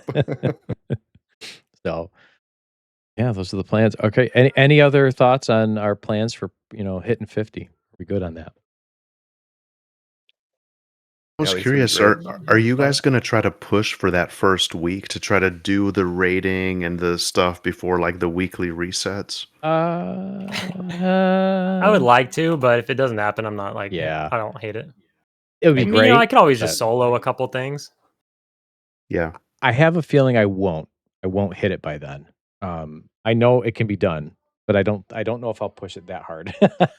We'll see. It depends. Just kind of the way my days fall. I do have the Yeah. weekend off leading into, the reset. And, if I get a lot done on that weekend, maybe I'll just solo a couple bosses. Hey, if a few of us got there, maybe we do a impromptu Sky real quick. I don't know. We'll just see how it goes. I'll play it as it goes. Yeah, my weekend this coming weekend is going to be super busy. So Yeah. I don't know how much I get to play, but during the week I'll be cramming a lot of time into it. So I don't think I'll quite make it either. I've got other nerd stuff to do. I've got 2 different D&D games to play this weekend. So wow. I'll be busy wow. on Friday and Saturday night. So that's a very exciting Friday and Saturday night for me. Hey, you say That's that great. sarcastically, but that sounds great. Yeah, I've got a real busy weekend too, so I have a feeling that Classic's going to beat me this time around. He's going to get me. But yeah, hey, okay, so I think we've got that kind of closed up on that one. But we've finished all the main questions for the pod. If anyone's got any additional questions they want to throw out there that maybe we didn't cover, we didn't put in here, or we want to kind of clarify something further, bonus questions, whatever you got, let's have it. I was curious what you guys think about the trade skills. Like, how do you feel about? Because for me, I accumulated like a vast amount of platinum that I never really used for anything. So first of all, like I'm not really like a huge trade skill guy. But Sigil, you mentioned like some of the Plane of Sky items. Maybe it's annoying to grind. So I kind of wonder what the economy will look like. Are you guys gonna be doing anything with the trade skills or crafting or anything like that? I'm not typically a big trade skill person in EverQuest, but I think there's maybe actually I don't even know if this is true. I'd have to go through some of the tools now, but maybe there's some value to doing jewel crafting. But I've also heard that's quite the grind. I know Razman did it previously, and we all kind of just picked up earrings from him instead of going off and doing anything. So if I did any, other than for some kind of challenge run, like a cool challenge run idea, that uses well, I don't want to sell out Reckitt's next plan, but there may be reasons to have trade skill, go through them. But as far as my general build, the only one I can picture that I would really go for would be jewel crafting. I guess the other one might be alchemy. I know that you can get some cool stuff going with various combinations of potions. So maybe those two. I think everybody gets alchemy, right? It's not just shaman. So otherwise, yeah, I don't really see myself going down the trade skill route. So that's my personal opinion. But much like Sigil mentioned, I too believe those are the only two trade skills that matter, and they're definitely on the back burner when it comes to EQL. But as that website we showed earlier, EQ Legends tools will show you, is that for many of the classes, if not all, the earrings, I can't think of the name of them, but the hit point and mana earrings are like BIS right now. So people are going to want those. And then alchemy, naturally. Unlike alchemy, only enchanters are really going to be able to do jewelry making or jewel crafting. So that's interesting. I hear enchanters are super strong, but I don't fancy myself playing an enchanter in this type of game. So I think with the Yeah. trade skills, I do have an answer for you a little bit about that. So I'm going to pull up a screen here. A bit of a. Oh, did it come up? Where'd it go? Why did it disappear on me? Probably can't see that, can you? It started to come up. Yeah, I saw And it then came up and then it just vanished. Hold on. There it is. Okay. So they said, this was over a month ago. We will be adding a way to upgrade your trade skill items to higher base ranks based on unique completed trade skill recipe counts per trade skill. Honestly, I don't exactly know what that means. I haven't really tried to digest that, but they're thinking about it. They're going to find a way to make it so that trade skill items are going to have higher base ranks, right? And that's going to be good. So that they will Oh, have that at some point. it almost reads like it's going to, like, the base crafting rank will level up as you make more of them. Like the more you make, the higher your base level Right. is. That That could seems be. that's pretty cool. That Yeah, would be cool. very Yeah. interesting. So maybe that it feeds into an experience bar, kind of like it does now, right, or something. Yeah. And each trade skill completion boosts it in some way. So they're gonna target it. They're gonna hit it. Obviously, it wasn't we didn't see that on the roadmap, so we don't know when that'll happen. It probably isn't like a super high priority, but I hope they do it. And my big thing is not only trade skills, but pivoting off of that is um the doing quest stuff.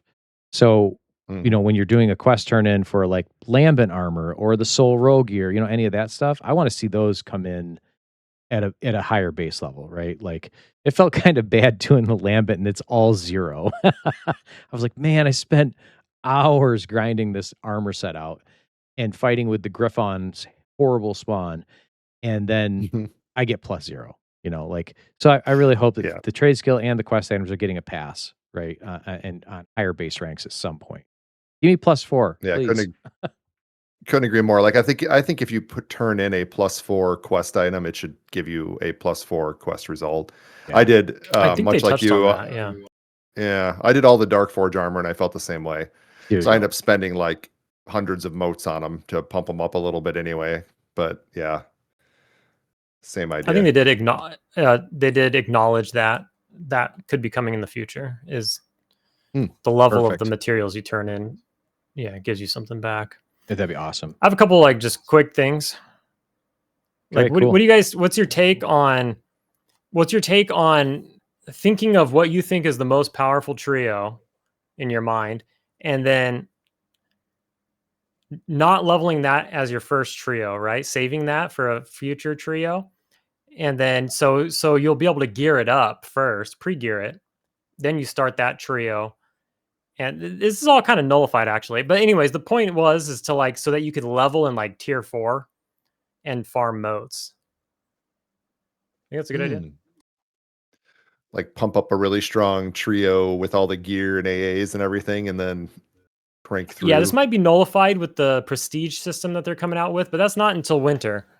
So like, I don't know, if you think of like, all right, let's say like Reckitt's original build, which was like warrior, cleric, bard. Yeah. So what if you like leveled up to 50 as something else? You just farmed raids and stuff. You get other classes gear and everything by chance.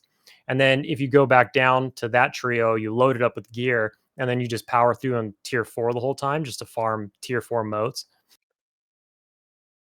I like that. I think that'd be really good.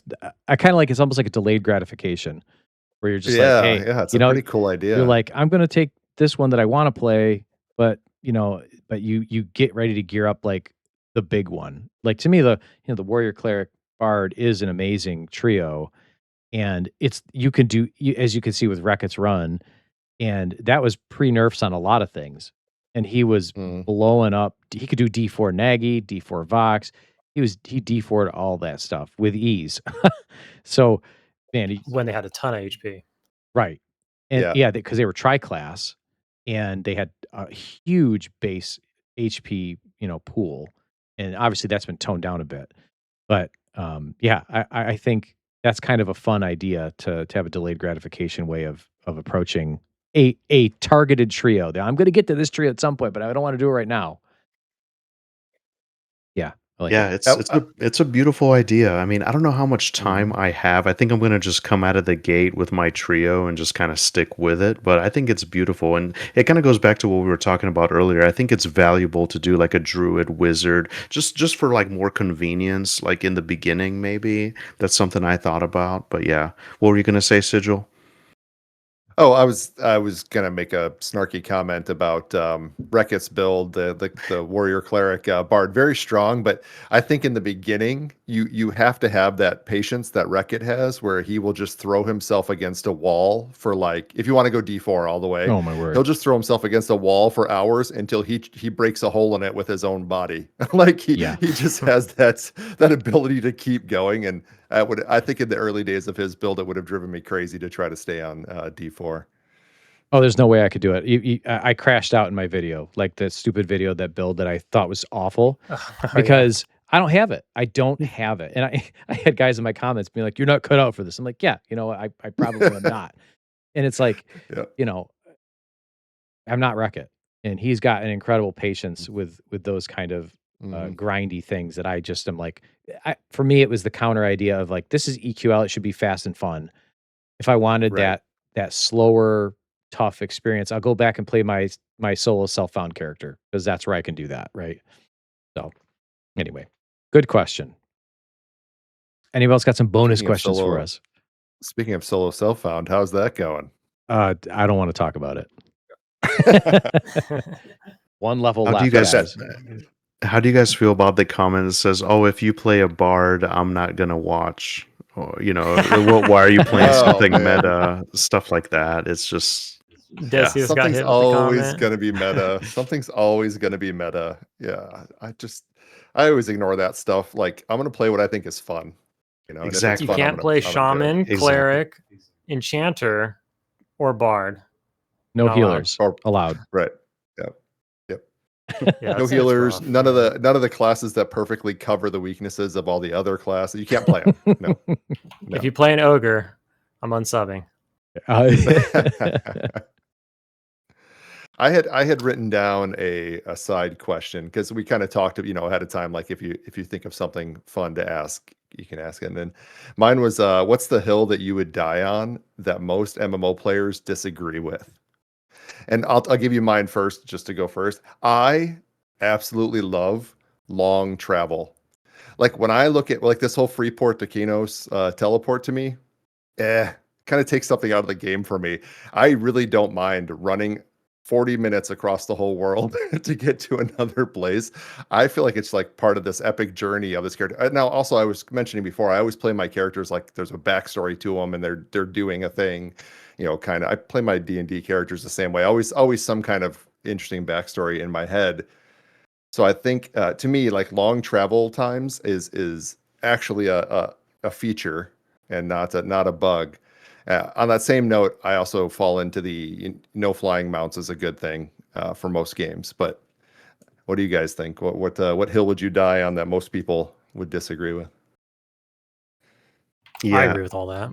I agree with all that too. And actually, I mean, we touched on it earlier. I'm not a huge mount guy. I actually do like traveling everywhere, and I think it's important. It kind of gives the world more gravity and more like, because if everything's easy and just given to you, then it just really doesn't matter. So mine, I mean, I know this is like going outside of EQL, but just like corpse runs, I think are very important. The world should be dangerous. You should feel like a sense of danger, and also like class interdependence. Like you're great at something that I'm not great at, but I'm good at something that you're not good at. So why don't we team up? That kind of a thing.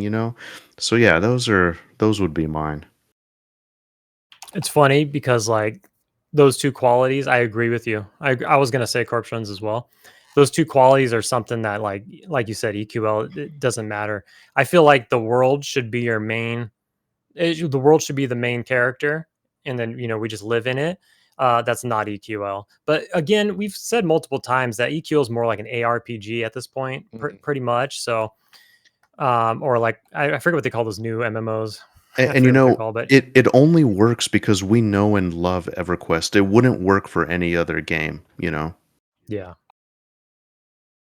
I have I a would really dumb say, answer for this. MMO I would Light, I say, think is what you were thinking oh, of. MMO Lite, yeah, that is it.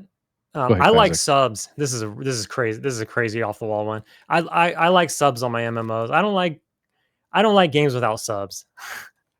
That's me being old or whatever, but like even with games with subs, you get bots, you get all these issues. But if games don't have like, okay, I'm sorry, Pantheon, but I'm going to use Pantheon. They have Mhm. a box price, but they don't have a sub, and with that, they just don't have money coming in unless they have an insane cash shop, which they don't, or you have investors and stuff like that, and then you're answering to investors. Things get weird. Investors quit on you because you're not, stuff doesn't get done fast enough or whatever the case is.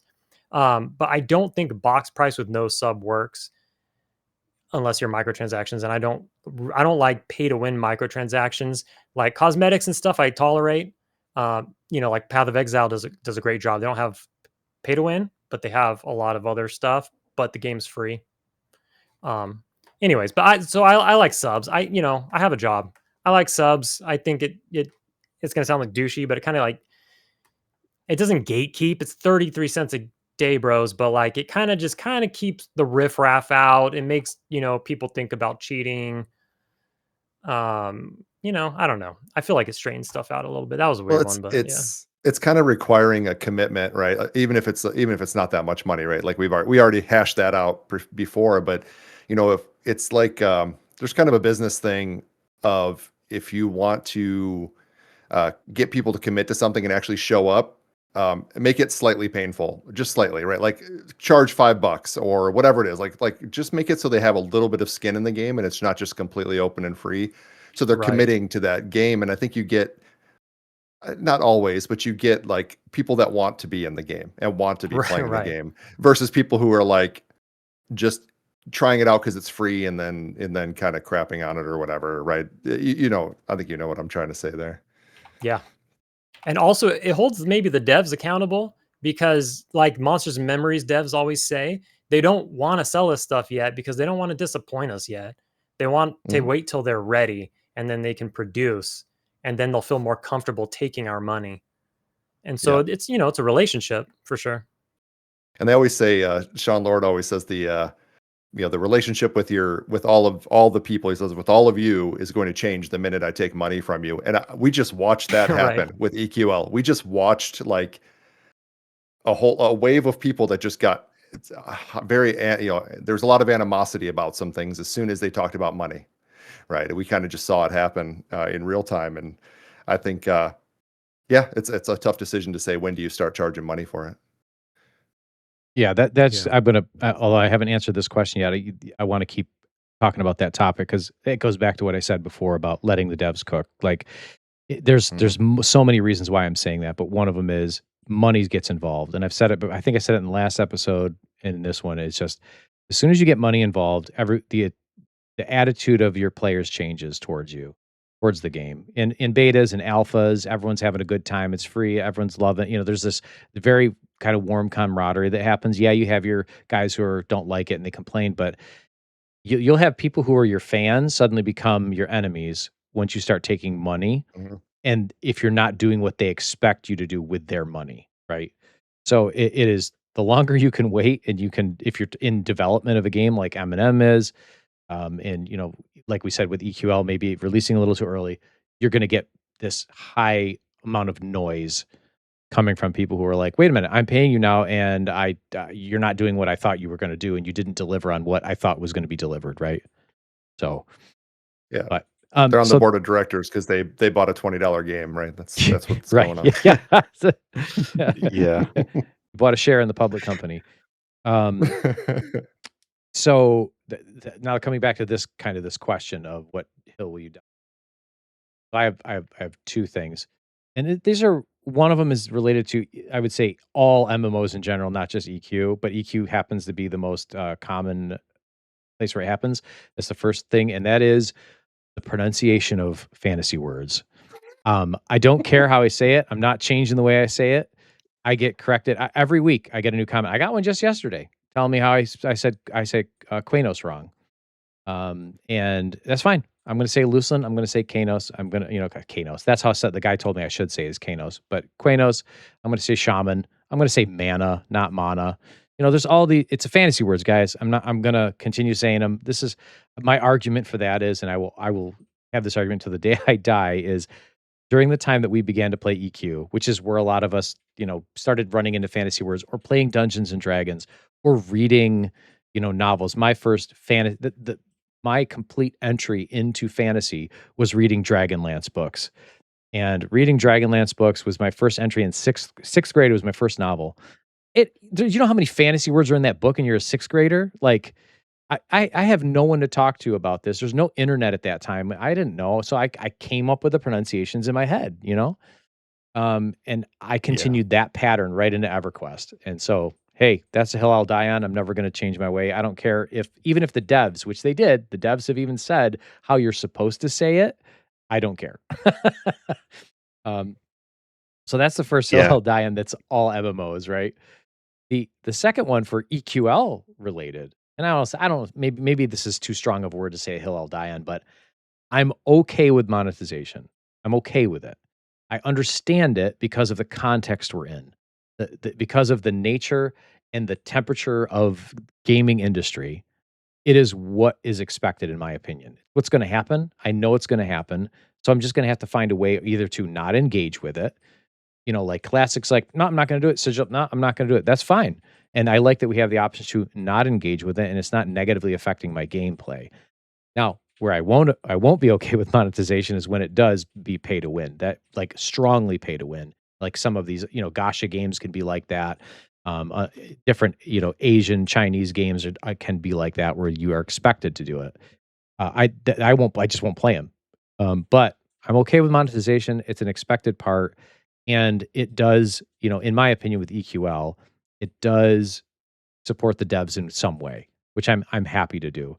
So I'm not saying I will not 100% play. I may spend a little bit of money on EQL because there might be a cool hat that I want for my character when they do transmogs, and that's fun to me.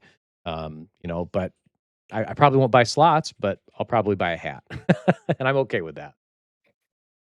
There you go. Yeah. Yeah. I heard one today. People have to pay their mortgage, right? So yeah. I don't you could pronounce stuff however you want, right? And people, I get those comments as well, telling me I pronounce stuff wrong. The mana versus mana. I say mana, and then people are like, it's mana. I'm like, all right, well, that sounds dumb to me, so I'm not gonna say it. But to each their own. And I heard a good one today though. I've been watching, like, I don't want to. we're all playing EQ here, so everything is fringe, right? But there's a lot of, to me, because we've all been playing EQ for a long time, but I feel like there's not new content creators, but new EQ content creators.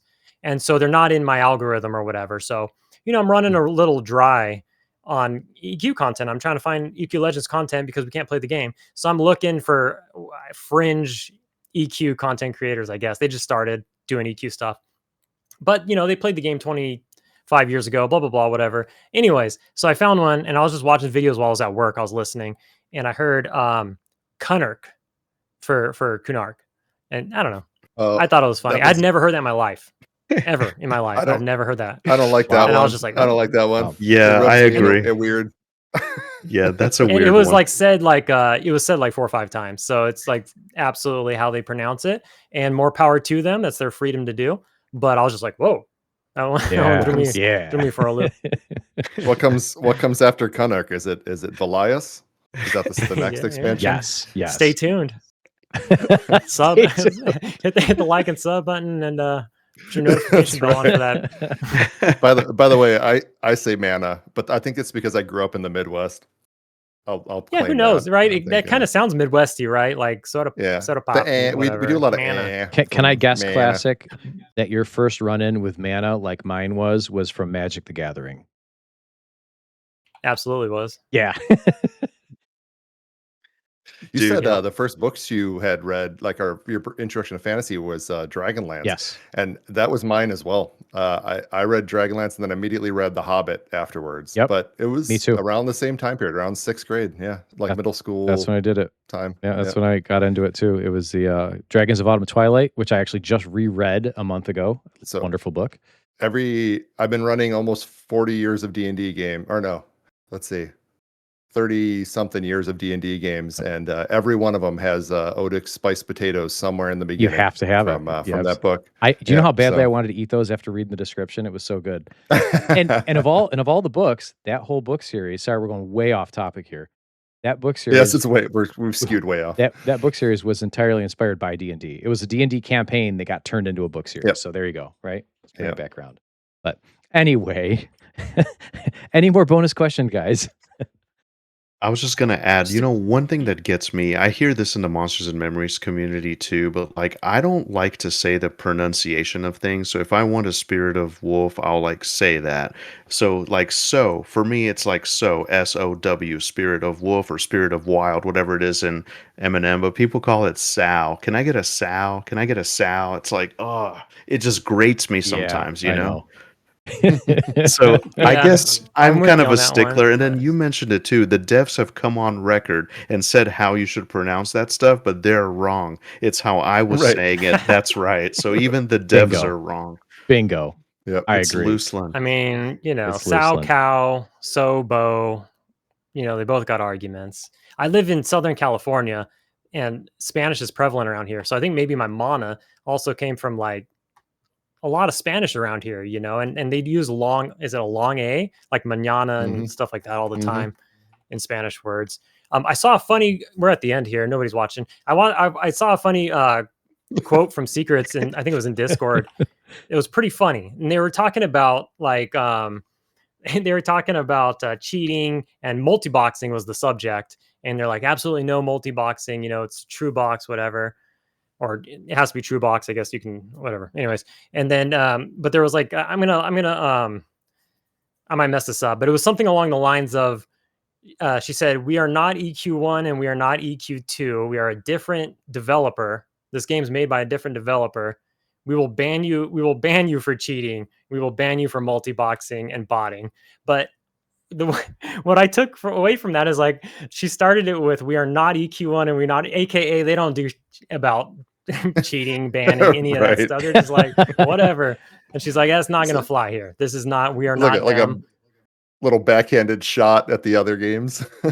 Actually, even though we're like under the umbrella or whatever, I thought that was, I was like, Do you think that like people will still find a way to like cheat and finagle something even within the confines of like how they've built the systems? Like, do you think there's still a way? That might be a silly technical question. I'm Yeah, genuinely curious. I'm not sure. Within like the especially current EverQuest like framework, and it's like the client is through Daybreak and whatever, is there still a way to cheat if you know what you're doing, I guess? absolutely, and especially after watching your podcast with I forgot his name now, but your most recent podcast where he Encrypt. was saying people are going to cheat. It's it's Yeah. just we learn from them, and we just got to know how to catch them when they do it. They're going to figure out ways to get in and to get around things. We just have to be able to see when they're doing it and to stop Yeah. them and ban them, and then learn from that. People are absolutely going to cheat. If there's an exploit, someone will use it and abuse it. That's going to happen. But I think the other way that people will quote unquote cheat is RMT is still going to be a thing. RMT never goes away. If you can trade something, RMT exists. That just bar none. And platinum being one of those things. Now, given money comes like flows like water in this game, but someone's still going to want to be like, hey, I want 100,000 plat, and they're going to go pay for it on some RMT site, right? So that's going to happen, and people will get banned for it, and it'll continue. But I do feel like at least the devs have thought about some of that, and that they have restricted some of the things that would normally be allowed in those cases. Like they just recently removed the ability to trade moats 1 through 4, and that would have been a perfect place to RMT, right? To quote unquote cheat is to say, oh, I'll give you 1,000, moats level D4 moats for $20, right? So at least they're thinking about that in some way and preventing some of it. But they'll always find a way to cheat and exploit. Yeah, they'll do rushes, they'll do AoE moat farms, they'll do, you could AFK and we'll clear D4 raids that you can't do, or if you have no Oh, friends, there or you I go. don't know, they'll figure it out. Right, right. Yeah, the boosting services, right? So awesome. Yeah. Okay. Yeah. Any other bonus questions, guys? Okay, for me. I think that's awesome. it. Think so. Okay. Well, hey, I appreciate y'all for coming. For everyone watching, making it this far. If all 2 of you who made it this far to the end, that's it for today's podcast, episode 2, EQL launch plans. I want to thank Classic, Slayheim, Sigil, all for coming and showing up and hanging out with us and providing awesome answers, opinions. You guys brought some cool bonus questions, great opinions. We don't always agree, and that's okay. I'm glad that we don't, and we don't see eye to eye. And I think that's the way it should be, because boy, it would be boring if we all did. And a big thank you to the audience. Thanks for watching. Thanks for checking us out. I hope you guys stick around. There's going to be more. This is not the end of the podcast. We can guarantee you that. Just look at Classic's shirt. He's leaning into this hard. Um, maybe we'll have some merch someday, guys, and we'll sell you a shirt if you really like it. But for now, that's going to be it for us. So thanks for watching. We will see you guys not only in the next podcast, but hopefully we'll see you in EQL as well. Make sure you stop by. We'll be playing on the Hollis server. Come and say hello, hang out with us. We'll say hi back. Thank you very much. See you guys next time.